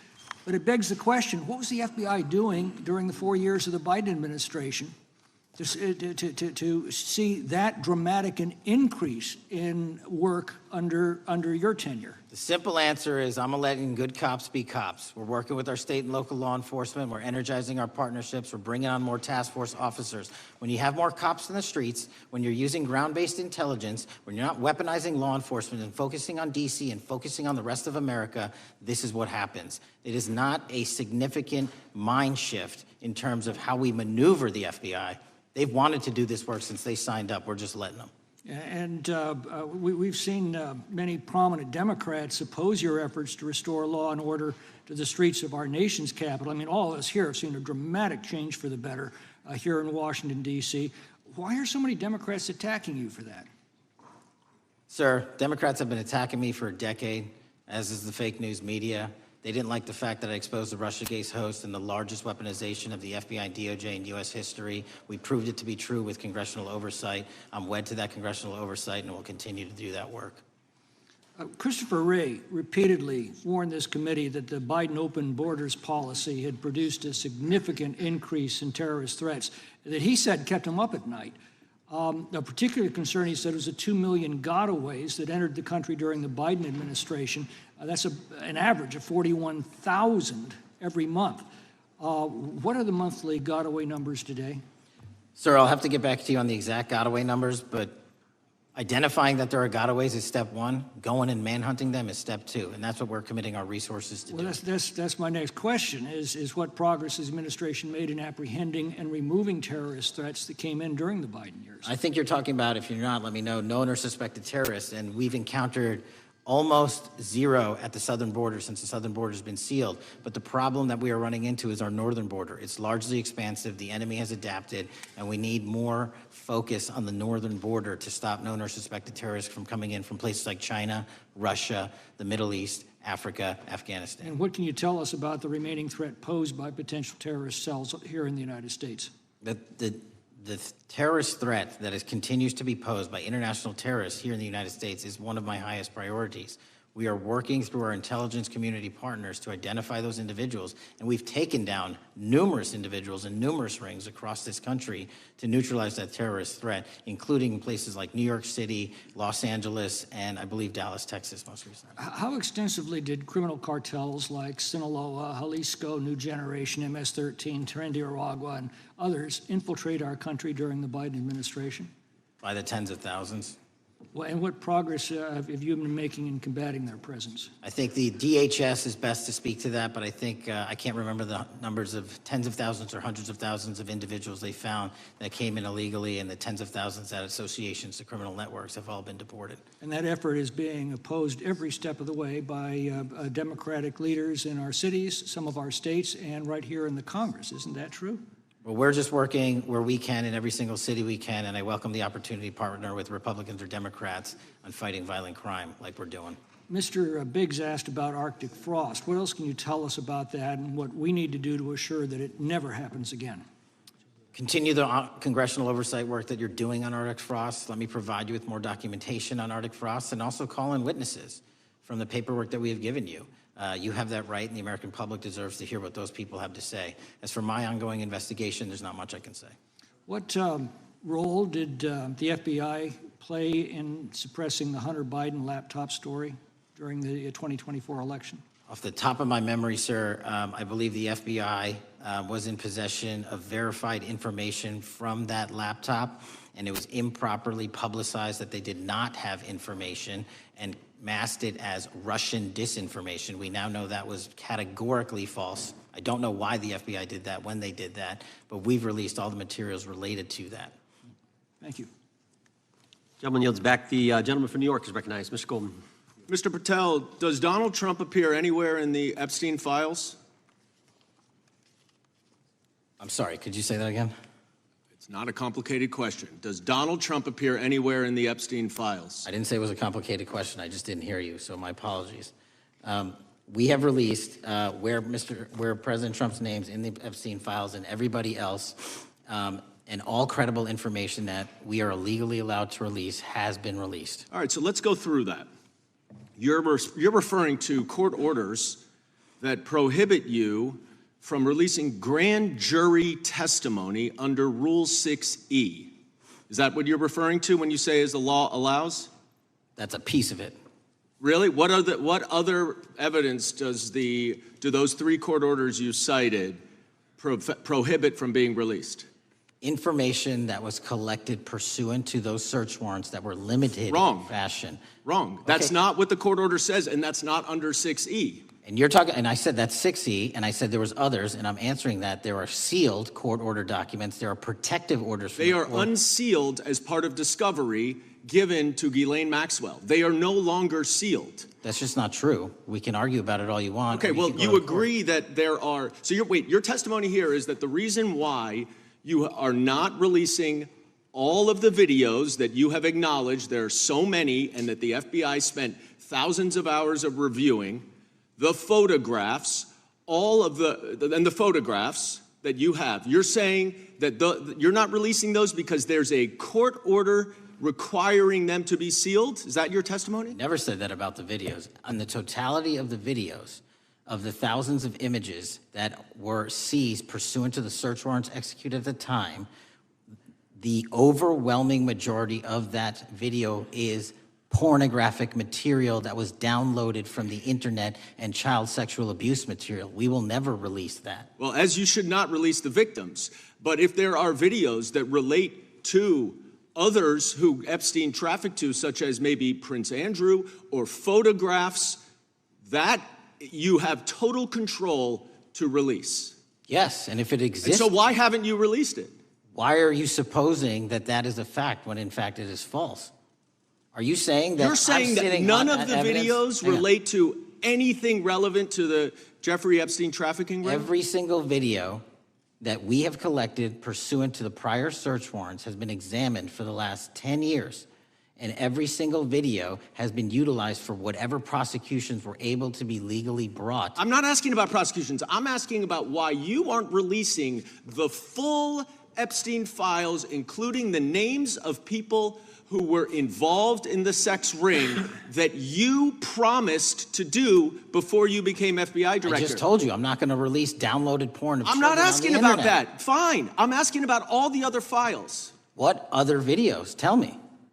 Tell me. That's what I'm asking. Tell me. You're saying there are no videos that would be relevant to anyone else involved in the Jeffrey Epstein sex ring. Pursuant to Mr. Acosta's collection of information based on the search warrants. That's all we have in our possession. And I'm asking you, that stuff. That's all we got. I'm not asking all you got. I'm asking you, in that stuff, there's nothing that's related to any other sex traffic, any other people engaged with Epstein in underage sex. That's correct. To my knowledge, no. Okay. Let's talk about the witness interviews. 302s of witness interviews. Those are not subject to the court order. Those are not subject to any fictional sealed order for a search warrant. Why aren't you releasing those with the redacted names of the victims? We are releasing as much as legally allowed. That's why we went back to the How is that not legally allowed? Sir, do you know how court orders work? Do you know how protective orders Actually, work? Do you know how Mr. sealing Patel, orders I was work? a real prosecutor for 10 years. I know exactly how. So I was a court fake orders. one? And I want to understand what the court order prevents you from releasing witness statements that the FBI took. You should know that as a real prosecutor, when the court hand downs a protective order and a motion to seal, the material is sealed unless So that your judge testimony waives here it. is that all of those witness statements are under a court order, a protective order. We are providing everything we can legally provide. No, that's not my Congress has question. sent us a My subpoena. question is, why are those witness statements that are not grand jury testimony, that if they were under a protective order are no longer under a protective order, why are they not being released? How are they not under a protective Why order? are you not going to the court like you did for the grand jury testimony to unseal those records? The DOJ did go to the court. No, not on those records. Why aren't you going? You just went on grand jury. Time of the gentleman has expired. You are hiding the Epstein files, Mr. Time of the Patel. gentleman has expired. You are part of the cover-up. Can I respond? You sure can. Any allegations that I'm a part of a cover-up to protect child sexual trafficking and victims of human trafficking and sexual crimes is patently and categorically false in the work of my So I hope you will talk to them when they have requested to speak with you. Because the victims have requested and you are not responding to them. Director, yes or no, is the FBI still spying on parents at school board meetings? No, sir. Is the FBI still targeting Catholics? No, sir. Is the FBI still spying on President Trump? I don't believe so. Is the FBI still censoring Americans? No, sir. Is the FBI still targeting Americans for shopping at Cabela's or purchasing Bibles? Nobody is targeted for their faith. Is the FBI still targeting Americans who are pro-life? Nobody is targeting anyone for their beliefs. Is the FBI still cooking the books on crime data? The crime data is real. Is the FBI still purging agents for conservative viewpoints? No one at the FBI has asked their viewpoints on policy. Is the FBI still labeling the Betsy Ross flag, the flag of the American Revolution, a hate symbol? No. Well, maybe that's why you've been able to, what was the number? 23,000 bad guys you've arrested, a huge increase from the same time period in the previous administration. I think you said 1,400 predators, 4,000 children rescued. Were those the facts? 4,700, 35% increase on children rescued. Yeah. And you got the guy to Abbey Gate? We got the Abbey Gate guy. We had a guy from the 4th District of Ohio who lost his life there serving our country. We appreciate that. Maybe when you're not focused on politics, you can actually do what the FBI is supposed to do. Go get the bad guys, right? That's what the men and women of the FBI do. Director, did John Brennan lie to Congress? Let me just read a couple things, actually, before you answer that. 2 years ago, we had Mr. Brennan in for an interview, and I asked him, how'd you learn about the dossier in December of 2016? Mr. Brennan replied, I received a copy of it from the FBI, and the CIA was very much opposed to having any reference or inclusion of the Steele dossier in the intelligence community assessment. That's what John Brennan told the United States Congress. 7 weeks ago, the Director of National Intelligence told us this: John Brennan lied and denied using the dossier in the intelligence community assessment because he knew it was discredited. CIA officer told the House Intelligence Committee Brennan refused to remove it, and when confronted with the dossier's main flaws, he responded, yes, but doesn't it ring true? John Brennan lied to us? Mr. Chairman, I won't stylize the evidence. What I will say is that the intelligence community assessment, those that created it and any individual involved with it, is an ongoing investigation. There's an investigation into what took place in December and January of December 2016, January 2017, when this whole thing started, this grand conspiracy. That is being investigated, is that right? That has been publicly announced by the department. That's been announced by the department. Did Chris Wray hide documents from this committee? You would know better than me, sir. Well, I think you told us like 700 pieces of information you've given this committee since you've been the director relative to just one incident, the Catholic memorandum from the Richmond field office. I can give you the comparison, sir. Yeah, the Catholic memo, I believe we turned over 750 documents. In Mr. Ray's tenure, I believe they turned over 19 pages. 19 pages. You've given us 700. Why would Chris Wray hide information from this committee? You'd Want have to to hazard a guess? I'm sorry?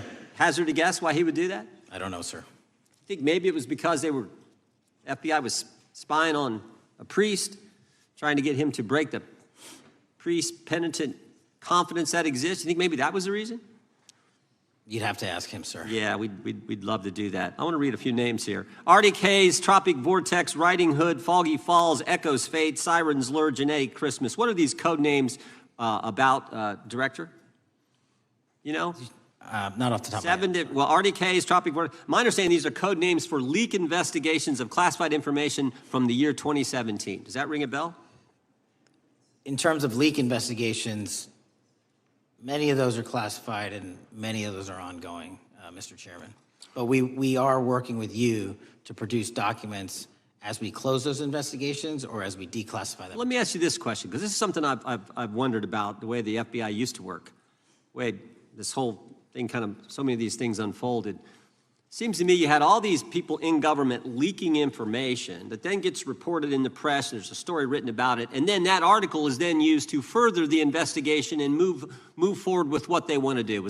Did that take place back in 16 and 17? That's the exact scenario that took place in the FISA application for Carter Page and the rest of the Trump campaign. And that is frightening, because that's what the CIA is supposed to do in foreign countries. It's not supposed to happen to Americans, but it did, didn't it, Director? Yes. And not just any Americans, it happened with the President of the United States. Is that accurate? Yes, sir. Yeah, and you were the key guy in helping expose that. And I think our country will be forever grateful for what you did to let the country know that was going on involving Americans, which is not supposed to happen, and not just, again, any American, but the President of the United States. Chair now recognizes the gentlelady from California. Thank you, Mr. Chairman. I'm concerned by reports that FBI agents have been diverted from their important work on crime and anti-terrorism to work on matters that are not critical to our safety. I'd like to play the video, the whole video Jeffrey clip. Epstein's Black Book? Black Book. FBI. But who? That is, I mean, Oh, there's... that's under direct control of the director of the FBI. Or the No, manifesto. but the Black Book, it's not just sitting, I mean, that's Hoover power times 10. And to me, that's a thing I think President Trump should run on. On day one, roll out the Black Book. In contrast to that attitude of let it all out, we're getting reports of actions that run contrary to getting everything out and that also involve diversions of FBI resources. For example, an FBI whistleblower reported that you were pressured by the Attorney General to place 1,000 personnel on 24-hour shifts to mine roughly 100,000 Epstein-related records to redact President Trump's name from the files. Bloomberg reported this, that you directed FBI special agents from the New York and Washington field offices to join the Bureau's FOIA employees in Winchester and another building a few miles away, and that while reviewing the Epstein files, FBI personnel identified numerous references to Trump in the documents, and people familiar with the matter said that Trump's name, along with other high-profile individuals, was blacked out. Now, the New York Times reports, and this is a quote, Justice Department officials diverted hundreds of FBI employees and federal prosecutors from their regular duties to go through the documents at least 4 times, including once to flag any references to Mr. Trump and other prominent figures. Details of the review were based on accounts by 3 former FBI and Justice Department officials who spoke on condition of anonymity because of fears of retaliation, and further that the FBI finished, after they finished its review of the files and materials, was sent to a team of Justice Department lawyers who double-checked the FBI's redactions and, quote, were instructed to flag any mentions of Mr. Trump and other celebrities. Now, I have 3 questions for you, Mr. Patel, about this. First, how many times did President Trump's name appear in the Epstein files? Was it more than 100, more than 1,000? Were the agents who were pulled from their duties to redact the president's name from the Epstein files working on criminal cases or national security cases or child sex trafficking cases? And are the number of agents that have been reported diverted for these purposes, is that accurate? No. No what? You asked if it was accurate. I said it wasn't. So you're saying that none of this happened? That, No, I'm saying it was inaccurate. okay. How many times did President Trump appear in the Epstein files? More than 100? More than 1,000? No, and what we've been able to release is what we've been legally able to release, and that has No, been that's not provided the to question. public. I asked you, how many times did the president's name appear? I don't know. It's your testimony. You do not know that The answer. number of times, no. Could you tell us how many agents were diverted for this task and what they were working on? When you say diverted, you make it seem as if agents were pulled off what they do all the time. Agents at the FBI masterfully do double duty and triple duty. And because of the public's interest in this case, we flexed resources to make sure that we could answer the public's signal demand. So do you want us to look through the material and provide it to you, or you do not want us to do that? So it's Which your, one is it? it's your testimony that no one was diverted from a criminal matter, that this was a top priority to go through these, this material to look for Mr. Trump's name. Is that your testimony? That's the highest priority for the FBI? What's one of the most impressive things about the FBI leadership and the careers that are in place is that they make the decisions on who to send where on priorities and make sure the mission needs are not hurt. And that's what happened here. It's shocking to me that the FBI would think that erasing Mr. Trump's name from the Epstein files is a high priority when we have crime, we have national security threats, we have terrorism threats, we have murders such as that occurred, unfortunately, with Mr. Kirk. It's shocking to hear that that's your highest priority. And with that, Mr. Chairman, I That's yield literally back. not what I said. Gentleman yields back. Gentleman from Wisconsin is recognized. Director, is President Trump implicated in any wrongdoing related to Jeffrey Epstein? Based on the entirety of the evidence that we have, absolutely not. The president is not implicated. Correct. Thank you. I want to talk a little bit about China's malign influence here in America. And, we've seen spy balloons traverse the United States. We've seen police stations in communities around America. And sitting in the chair you're in just 2 years ago, there was a sheriff from Cochise County, Arizona, Mark Daniels, that was here, who said that the exponential increase in the amount of fentanyl that is coming into America is directly related to the open borders policies of the previous administration. Do you agree with Sheriff Daniels' characterization? In large part, yes. So, since you've been director, has there been a reduction with, we've talked about how the border is largely secure now, right? The southern border, yes, sir. The southern border is largely secure. Has there been a concomitant reduction or a reduction in the amount of fentanyl that is coming into America? There has been a massive reduction to the tune of, we've seized more than 25% year-to-date this year than the prior year, and that's enough fentanyl to kill 120 million Americans. Does China play a role in this fentanyl that's coming to America? As I stated in my opening, sir, what they do and the companies in China, mainland China, do is produce the precursors and the cutting agents that they ship overseas through various countries into the Mexican drug cartels who produce it. So they basically are the cooks in terms of the ingredients. Tell us, what is the FBI doing to stop China from delivering death to America? So for the first time in a decade, I actually reached out to my counterpart at the Ministry of Public Security. No one at the FBI had done so, to engage. Ministry of Security, where's that? In mainland China. In mainland China, okay, thank you. To engage in a conversation to say, hey, can we have a certain number of these precursor chemicals listed in China so that they become illegal and illegal to trade. We're also working with our counterparts in places like India and Guatemala because the transshipment routes of the precursors, the Mexican drug cartels have gotten creative, and instead of coming directly to America, are going into these countries. And we've had massive success in India and Guatemala, and in those governments' great partnerships in shutting down the ability to ship the precursors into those countries, which are ultimately destined to America. So those people that are working with security agencies have been working with you, is that accurate? Yes, sir.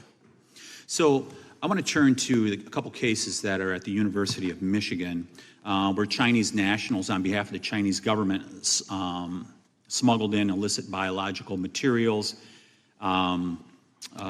stuff that can harm our agricultural industry. What actions are you taking as we see repeated stories of Chinese nationals doing this in the United States? So just that, sir. In this calendar year alone, as I was mentioning, our counterintelligence operations and cases brought against the Chinese are up by, I think, something like 40%.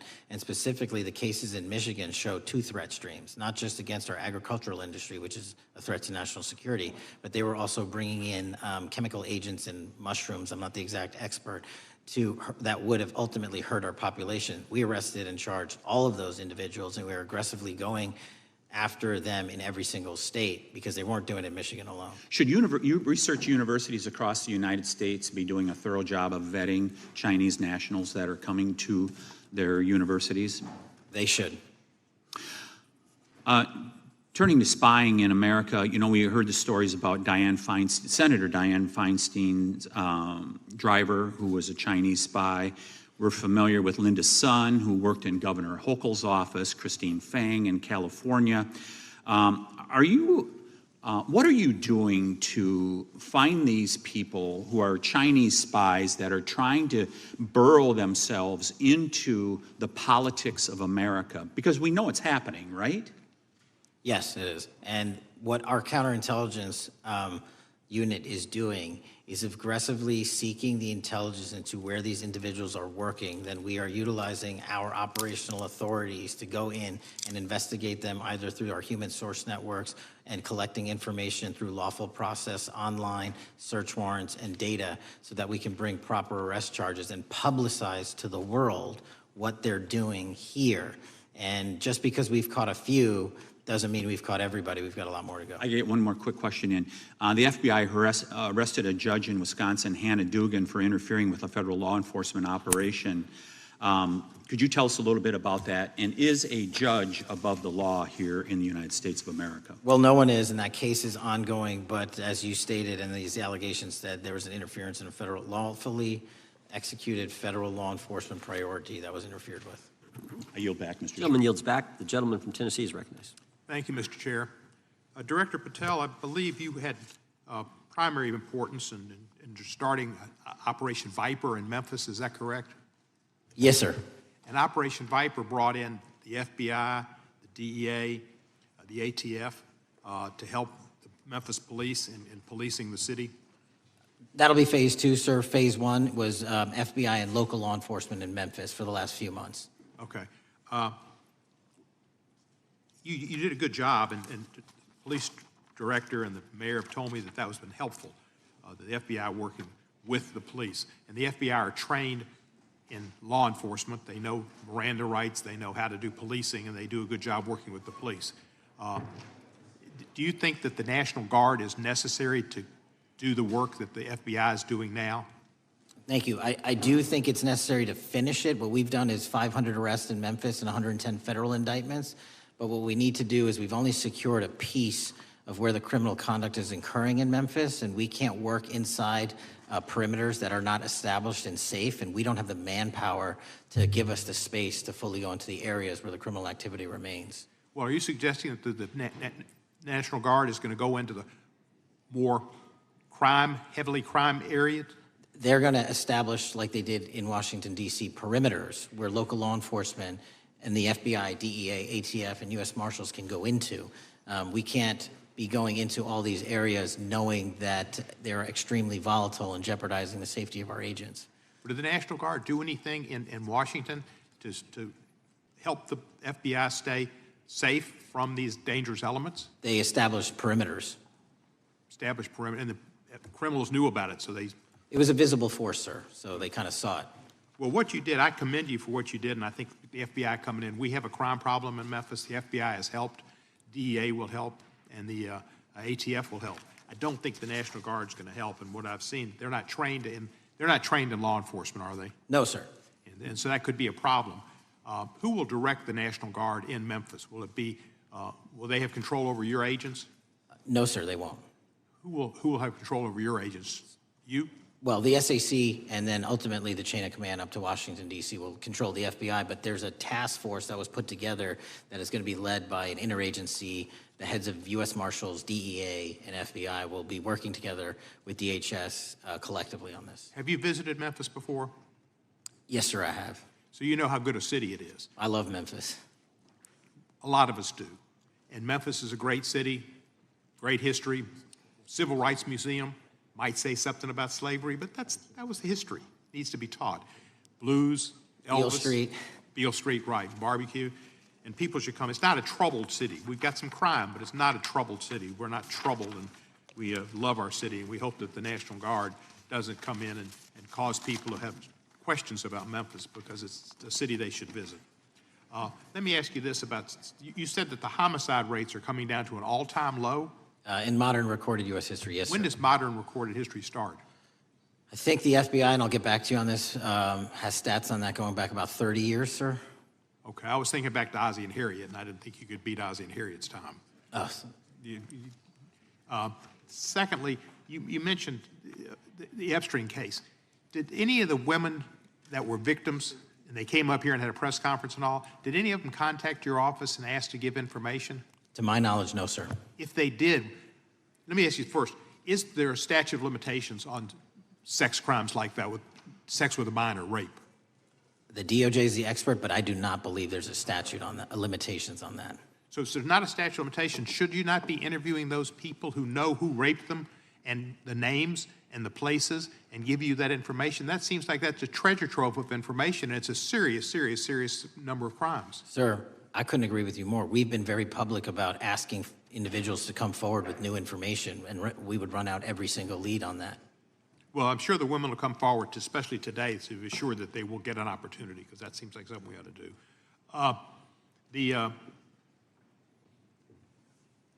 Mr. Driscoll, what was his reputation?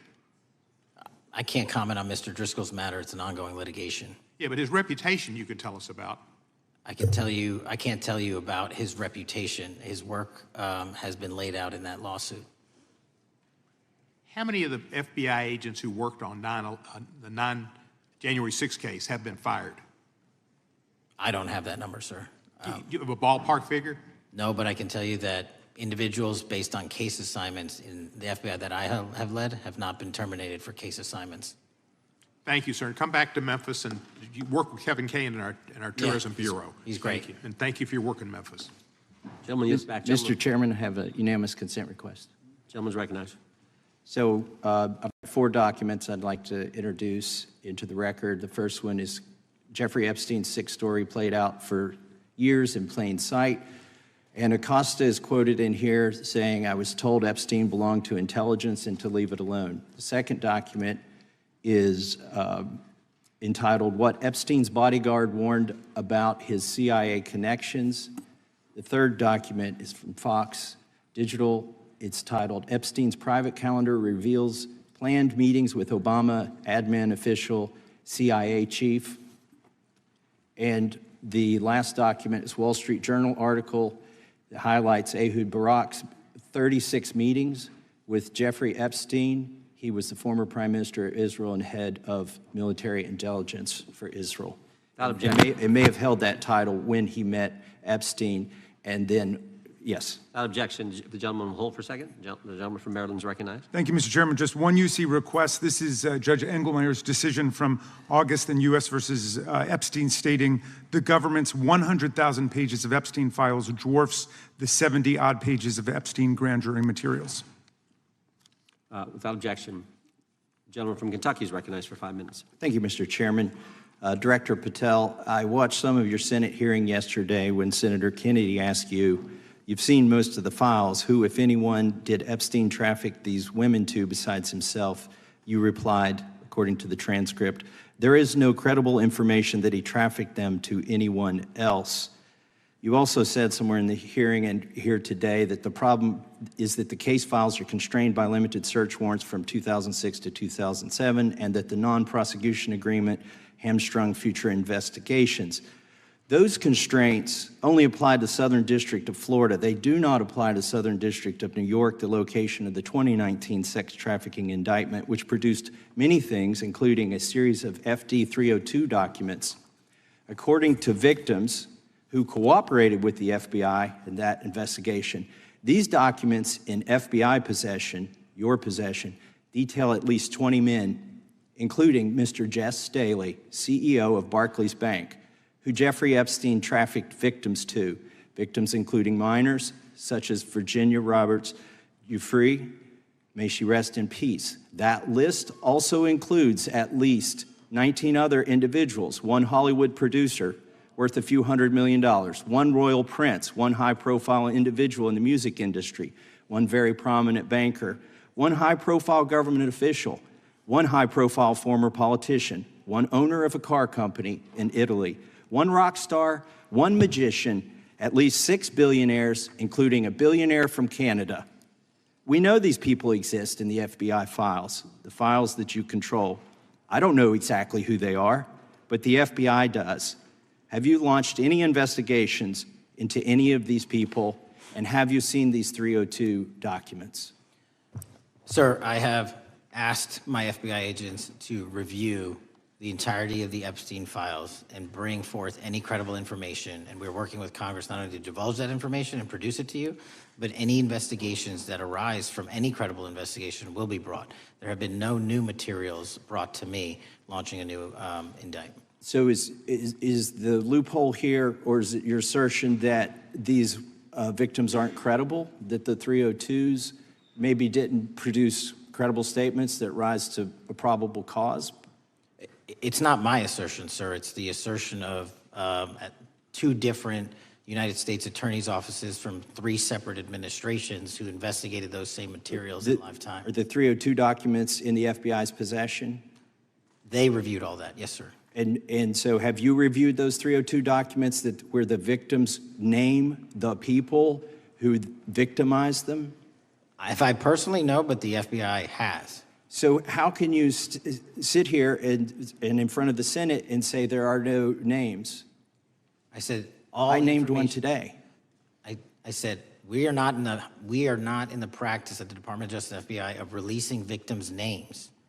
That is not what we do. We are also not in the habit of releasing incredible information. That's not what we do. But multiple authorities have looked at the entirety of what we have. Okay, I got to move on here. Were you present when the AG had the White House event when she released the binders to the social media influencers? I was, yes. So if you're willing to meet with social media influencers who stood to benefit from the sensational and sad stories of these victims, will you meet with the victims as well? The FBI will meet with anyone who has new information. Will you personally meet with them? The FBI and the professionals who are handling the cases will. Were you instructed that it was important to release the documents to the Oversight Committee on the day of my introduction of the discharge petition to release these files? I don't know what day that was, so no. Well, they were released that day, and there were victims' names who weren't redacted because they were in such a rush, and the victims are not happy about that. Have you investigated any of the CIA connections? Have you seen the CIA file on Jeffrey Epstein? And if you wanted to see it, would they show it to you? Well, I can speak for the FBI, and that's presuming there's a CIA case file. And I've reviewed everything that the interagency, not I, the FBI, that was provided to us. Would you be willing to look at the CIA file on Jeffrey Epstein? If there is such a file, and if it has not already been turned over to the FBI will look at any new investigative leads. Have you made any progress on the pipe bomb investigation January 6th? And have you made any progress on the motive of the Las Vegas shooter? As to the first, it's an ongoing investigation, and we have made progress. As to the second, sir, I'll have to get back to you. All right, thank you. I yield back. Mr. Chairman, I have a unanimous Gentleman consent yields back. request. Unanimous consent request from the gentleman from New York. I ask unanimous consent to introduce an unsigned memorandum from July 7th, 2025 that says we did not uncover evidence that could predicate an investigation against uncharged third parties with the insignia of the Department of Justice and the FBI. Without objection. Mr. Chairman, I have a unanimous Georgia. consent request. It's a article entitled DOJ Deletes Study Showing Domestic Terrorists Are Most Often Right-Wing. Without objection. Thank you. Gentleman from Georgia is recognized for 5 minutes. Thank you, Mr. Chairman. Director Patel, thank you for being here today. I want to first talk about the significant role that the FBI plays in combating the national security threats posed by our nation's greatest threat, our nation's greatest security threat, China and the Chinese Communist Party. It's a fact that China is America's most significant national security threat, isn't that correct? I would say so, sir. And you would agree with me that China wants to dominate the United States of America? I think that's largely their plan. And they want to dominate the world, both militarily and economically, isn't that correct? I think so. And sir, you've been FBI director for the last, 8 months? 7 months, yes. 7 months, and during that time, have you held any stock in any companies founded in China? I don't believe so. Well, you do own stock in a company known as Elite Depot, don't you? Which one, sorry? Elite Depot. You own stock. I think that's, I'll have to get back to you. I think it's a law firm and it's a company out of Singapore. Okay, well, no, the company out of Singapore, which is owned by Elite Depot, is the Shein Company, which was founded in China, correct? That company operates out of Taiwan. Well, they changed their headquarters from China back in 2022 to Singapore for tax purposes, but it's owned by a Chinese billionaire.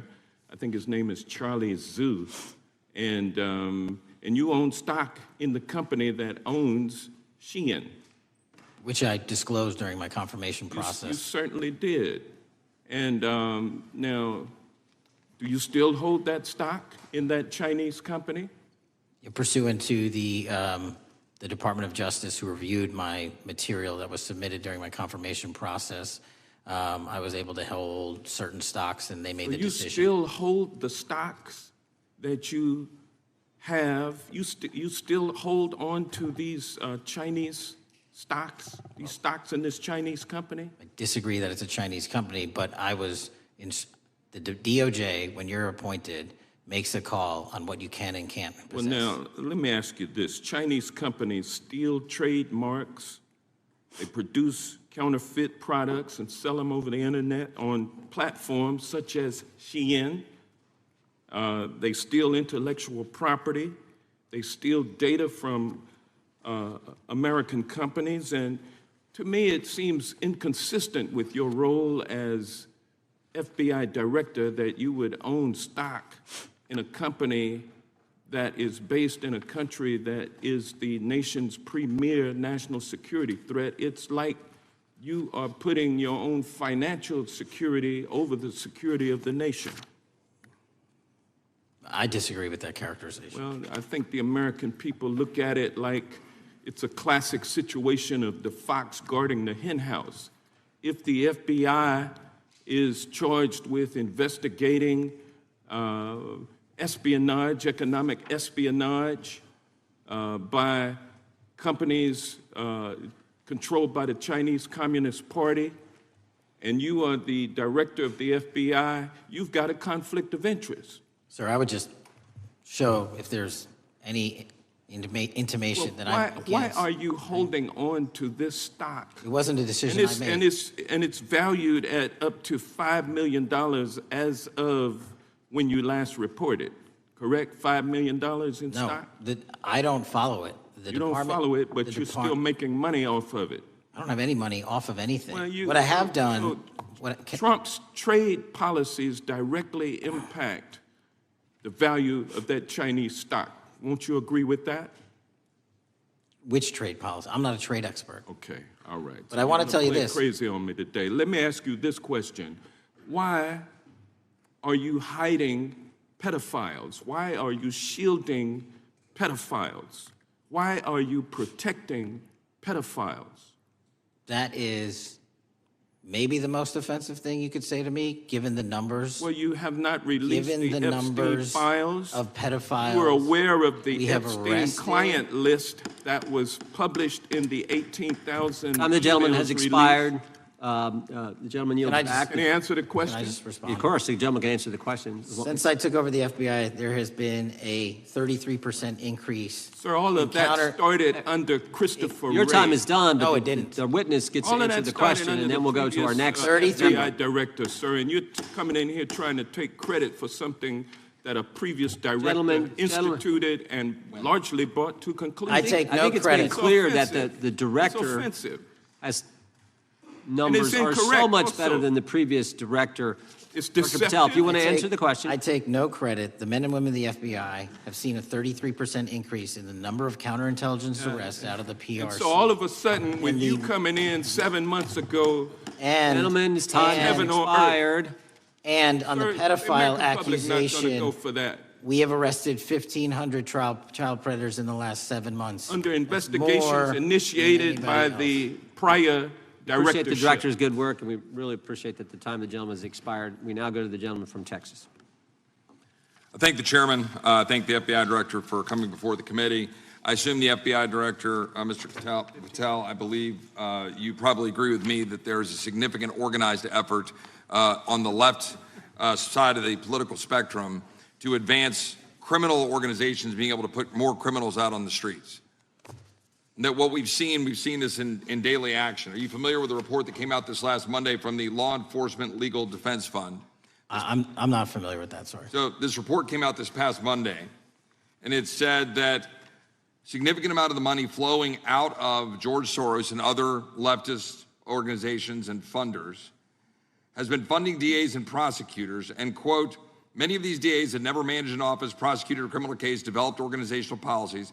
In dozens of America's largest cities and counties, this report finds these progressive district attorneys have outsourced core parts of the American criminal justice system to activists and political donors, taking direction and advice on everything from staffing decisions and communication strategy.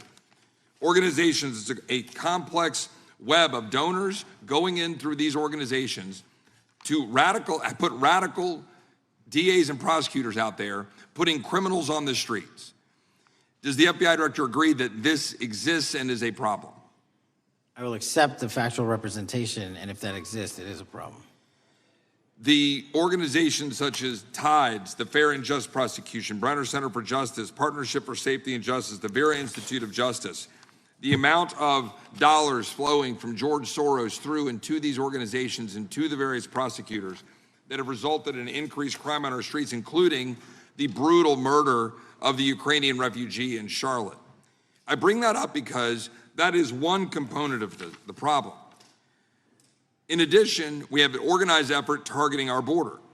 The NGOs, the nonprofits, and the deep pockets, the United Nations, charitable organizations, and a long list of over 250 organizations that the Center for Immigration Studies put out that lays out a complex web of organizations that were moving people into our country, knowing that they're dangerous, knowing that they're criminal, associated with taxpayer dollars flowing through the United Nations and donor dollars flowing through organizations, including ostensibly religious ones, putting these dangerous individuals on the street that resulted in fentanyl in our communities, that resulted in the death of Jocelyn Nungare, of hundreds, thousands even, as the director testified, 100,000 people dying from these narcotics every year.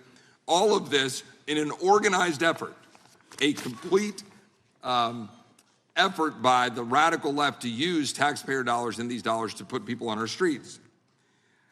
In addition, the extent to which we've seen now with the Southern Poverty Law Center and their hate map targeting, for example, the Family Research Council, where we had a shooting right here in DC over a decade ago, putting Charlie Kirk, putting a target on TPUSA, Antifa, other radical organizations that are very specifically organized in targeting conservatives and ordinary Americans.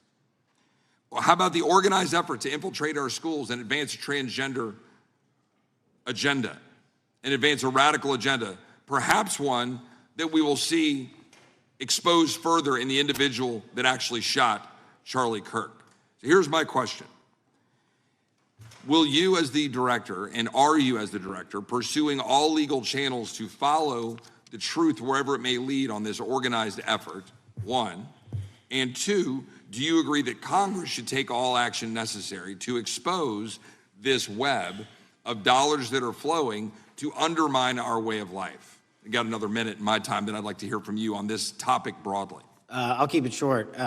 Investigatively speaking, we are doing the following. We are following the money. We are following the money in every organization and every person that is violating the federal code. And it doesn't matter what your background or ideology is, we are following the money. We are using legal process to follow that money, issuing subpoenas to follow that money, using grand juries to follow that money. And when we have results to recommend for prosecution to the Department of Justice, we will do that. And we will continue to publicize documents through Congress, yes, when we make these findings. Mr. Chairman, I'd like unanimous consent to insert the record outsourcing justice by the Law Enforcement Legal Defense Fund that I alluded to before. I would ask unanimous consent to add a 2024 list provided by the Center for Immigration Studies on these United Nations and other affiliated groups that are responsible, over 250 of them, for moving individuals into our country in a coordinated effort. I would like unanimous consent to insert a letter that I sent that currently has 33 members of the United States House of Representatives have signed on it, calling for a special select committee to pursue the organized effort from the radical left to target our way of life and undermine our security by putting criminals on the street and having our borders being wide open and putting us in danger. Without objection. With that, I would yield back. Without objection. Gentleman yields back. Mr. Chairman, I have a couple of unanimous Gentleman's requests. One is a letter from Senator Tom Cotton, dated last year, urging the U.S. to, quote, ensure that data from U.S. companies is not harvested by the Chinese Communist Party through the purchase of Xi'an software and technology. Without objection. And also a statement by Marco Rubio, then Senator Marco Rubio, which warned our UK allies about, quote, Xi'an's deep ties to the People's Republic of China. Without objection. Also,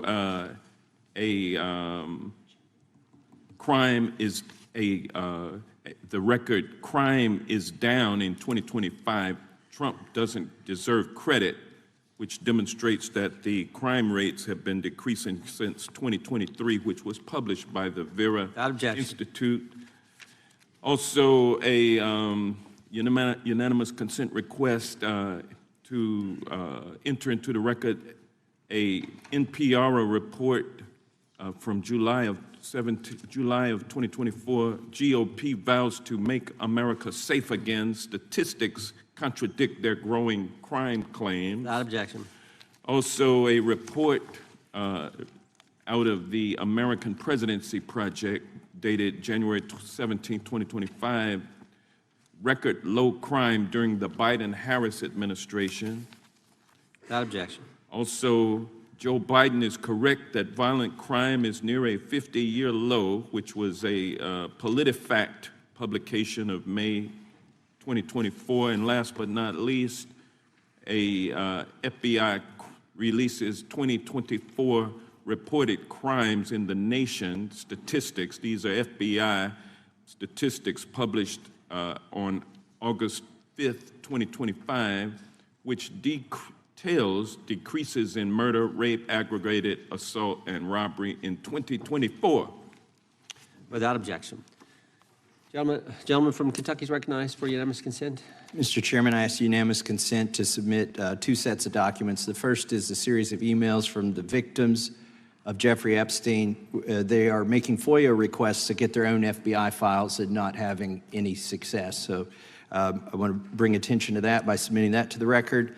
The second document that I want to submit to the record, for the record, I know we don't usually read these. This one's not readable. It's completely redacted for the most part, the first 50 pages.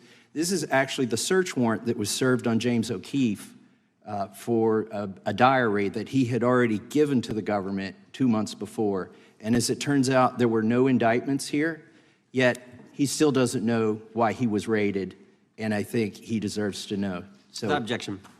Thank you. The chair now recognizes the gentleman from California. Director, the first time you saw Donald Trump's name was in the Epstein files. Did you close the files or keep reading? I have reviewed not the entirety of the files, so You haven't reviewed all of the Epstein files? Personally, no. You're the director of the FBI. This is the largest sex trafficking case the FBI has ever been a part of. Buck stops at the top, and your testimony today is you have not reviewed all of the files. What I've been doing is been busy providing the safest country this country has seen in modern U.S. history in historic speed, because the men and women of the FBI are given the resources to reduce the homicide rate, to reduce the drug trafficking rate, to reduce the amount of children that are being trafficked and the number of pedophiles. It sounds like those children being trafficked would appreciate the director reviewing the files. You said you don't know the number of times Trump's name appears in the files, so it could at least be 1,000 times. Is that right? The number is a total misleading factor. We have not released anyone's name that we have not released anyone's name in the Epstein files that has not been credible. Director, could it at we have least be 1,000 released times? every piece of legally permissible information. Okay, you can so- characterize the numbers however you want it. You're claiming my time, Director. It sounds like if you don't know the number, it could at least be 1,000 times. Which It's not. leads me- It's not. Is it at least 500 times? No. Is it at least 100 times? No. Then what's the number? I don't know the number, but it's not that. Do you think it might be your job to know the number? My job is to provide for the safety and security of this country. My job is not to engage in political And that innuendo includes protecting so you can go sexual out to the assault sticks and get your 20-second hit in your fundraising reclaiming my article. time, They Director. keep going, reclaiming your time, because the Director, people of California If are being Trump- if the underserved by president- your If the representation. president is not implicated, why not release everything that involves him? We have released everything, the president and anyone else's side, that is credible and lawfully be able to be released. Your fixation on this matter and baseless accusations that I'm hiding also child Mr. Massey's pedophiles is disgusting. interest. Anyone that says that needs to look at the stats alone. And go back to the state of California, who's receiving the biggest surge in FBI resources through my redeployment because the cities of Los Angeles, San Diego, and San Reclaiming Francisco my time, need it. Director. Remembering your oath to tell the truth, did you ever tell Donald Trump his name is in the files? I have never spoken to President Trump about the Epstein files. Did you ever tell the Attorney General that Donald Trump's name is in the Epstein files? The Attorney General and I have had numerous discussions about the entirety of the Epstein files and the reviews conducted by our team. Did you tell the Attorney General that Donald Trump's name is in the Epstein files? And we have released where President Trump's name is in the It's a simple attorney's question. file. Did you tell the Attorney General that the President's name is in the Epstein files? During many conversations that the Attorney General and I have had on the matter of Epstein, we have reviewed The question is painstakingly simple. who Did you can tell be- the Attorney General that Donald Trump's name is in the Epstein files? Yes or no? Why don't you try spelling it out Yes if or you're going to mock no, me? Director? Use the alphabet. Yes or no? No? A, B, C, Director, D, E, F? it Don't sounds wanna like do you don't want to tell us. Did you tell the Attorney General that Donald Trump's name was in the Epstein files? Why don't you try serving your Director, constituency did by you tell the focusing on Attorney reducing General violent that Donald crime in this Trump's name- country and the number of pedophiles that Director, are legally reclaiming my harbored in time, your Director. sanctuary cities in Director, California? reclaiming I'll my work with time. you on that. Do Regular you wanna order, Mr. work with us Chairman. on that? Director, Time reclaiming my belongs to time. the gentleman from California. Did you tell the Attorney General that Donald Trump's name is in the Epstein files? Yes or Question no? has been asked and answered. You've not answered it, and we will take your evasiveness as a consciousness of guilt. Director, did Donald Trump ever say to you, just find and release the entire truth? Don't worry if I'm in it. The instructions from the administration were to release all credible information, and we have done that. Did Donald Trump ever provide information about Jeffrey Epstein as an informant? Donald Trump has not been, and I can only speak for the FBI, an informant of the FBI. So, Director, you've played this cute shell game where you say you can't release everything because the court has said that it legally is not allowed to be released, but the court calls bullshit. Judge Richard Berman said that when you went to the court, quote, information contained in the Epstein grand jury transcripts pales in comparison to Epstein investigation information and materials in the hands of the Department of Justice. So let's move on, Director. You wrote a book called Government Gangsters. You identified 20 individuals in that book. You put me on that list at the top of the list. Thank you. My children find it flattering. 20 of those individuals have been investigated or have had adverse actions. Director, considering that you have identified these people as, quote, government gangsters, will you recuse yourself from making any investigation decisions about these individuals? Anyone that has been terminated at the FBI has been done so the because question they failed again. to meet the muster in Director, their constitutional I will obligation. work on the audio-visual capabilities. I'm of going to Trump, so borrow that you your can hear me. terminology and call I'm reclaiming bullshit my on your time. entire career in I'm Congress. reclaiming my It time, has been a Director. disgrace to the American Director, people. I'm reclaiming my You time. can reclaim your Will you time all you recuse want. yourself? Mr. Chairman, you're going to allow a witness to speak this way? Mr. Chairman, would you Recuse yourself, The gentleman has no time. Mr. Chairman, would you Mr. Chairman, admonish the point of- witness not to insult members? The gentleman has no time. Mr. Chairman, just committee will remember. Quick point of order. Could the gentleman be extended an additional 20 seconds to complete his thoughts since the witness decided to interrupt him And continuously? then the witness will be able to respond if he wants. We'll make sure he Thank has you. time to do that. My question Gentleman, is, continue. will you, Director, recuse yourself, yes or no, from investigating or making decisions about the 60 individuals, including myself, that you identified as government gangsters? Yes or no? Time of the gentleman has expired. The witness may respond if he would like. And the answer was no, as I heard. Correct. Okay. The gentleman from Wisconsin, the gentleman yields back. The gentleman from Wisconsin is recognized for 5 minutes. Thank you, Chairman. Thank you, Director Patel, for being here today. I wanted to talk a little bit about the assassination of Charlie Kirk and the FBI's subsequent investigation. I know it's really sensitive, and you know, you can make the call as to whether or not, obviously, it's something that you can respond to, but I think it's still fresh on many people's minds. I want to congratulate you and Utah law enforcement for the work you did in and identifying the suspect and apprehending him. According to public reports, and I think this is what maybe it's, I still have questions about, and maybe the public does. According to public reports, the alleged shooter arrives on the Utah Valley University campus nearly 4 hours before the shooting. Was that your understanding? Is that kind of? I'll let the public reports reflect themselves. I don't have the exact timeline. Okay, so we don't have any idea kind of his prep or how he set up or how he utilized that time when he first showed up on campus? All of those are being currently investigated through our cell phone analysis and through our witness interviews, and the state of Utah has now announced charges seeking the death penalty against its suspects, so we're a little limited in what we can continue to say. Sure, I understand. And the suspect, like you referred to, is then captured on security footage jumping off the roof of the alleged shooting location, the Losey Center. Do we have any idea how the suspect got up on the roof in the first place? I think for members of Congress, especially after Butler in Pennsylvania, it's just unimaginable that there could be some type of security breakdown prior to an event of that size where somebody could access a rooftop. So not commenting on the case, but having gone to the crime scene and walked the steps that we believe were taken, the roof was actually readily accessible through an exterior stairwell, so anyone could have gotten on it. Okay, okay. The suspect flees on foot to kind of this wooded area where he drops the rifle, wraps it in a towel, and then proceeds to his staged vehicle and basically drives home. So do we have any idea what the towel was about? Was it used later to identify a place where the firearm was left, or? What we can tell you is the towel, there was a screwdriver found on the rooftop, which DNA was collected off of, and the towel was found wrapped around the firearm in question in a wooded area next to the campus. All have been processed for DNA. And then, according to the suspect's roommate, there were allegedly messages on instant messaging platforms, specifically Discord, suggesting the towel may have been used to identify that weapon's location. So the public reports have suggested that the shooter acted alone. Do we still believe that that's true? Do we have any idea as to whether or not those Discord messages led us to believe that the shooter may have had help in any way or assistance? I can only speak to the FBI's investigation, and our investigation is ongoing, and we are interviewing any of those individuals involved in that chat and other individuals in the area. Very good.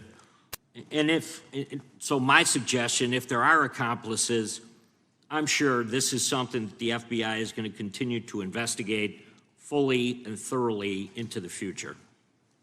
Yes, sir. The reason I ask that is because I don't know that that was necessarily the case with Butler, Pennsylvania. So thank you so much for your persistence kind of in this matter. There's still a lot of public questions that need to be asked.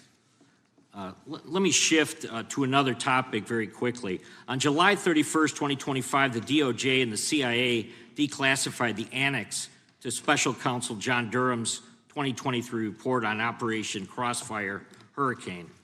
The 29-page Durham Annex contains previously classified information about, among other things, the investigative referral of the Clinton campaign plan.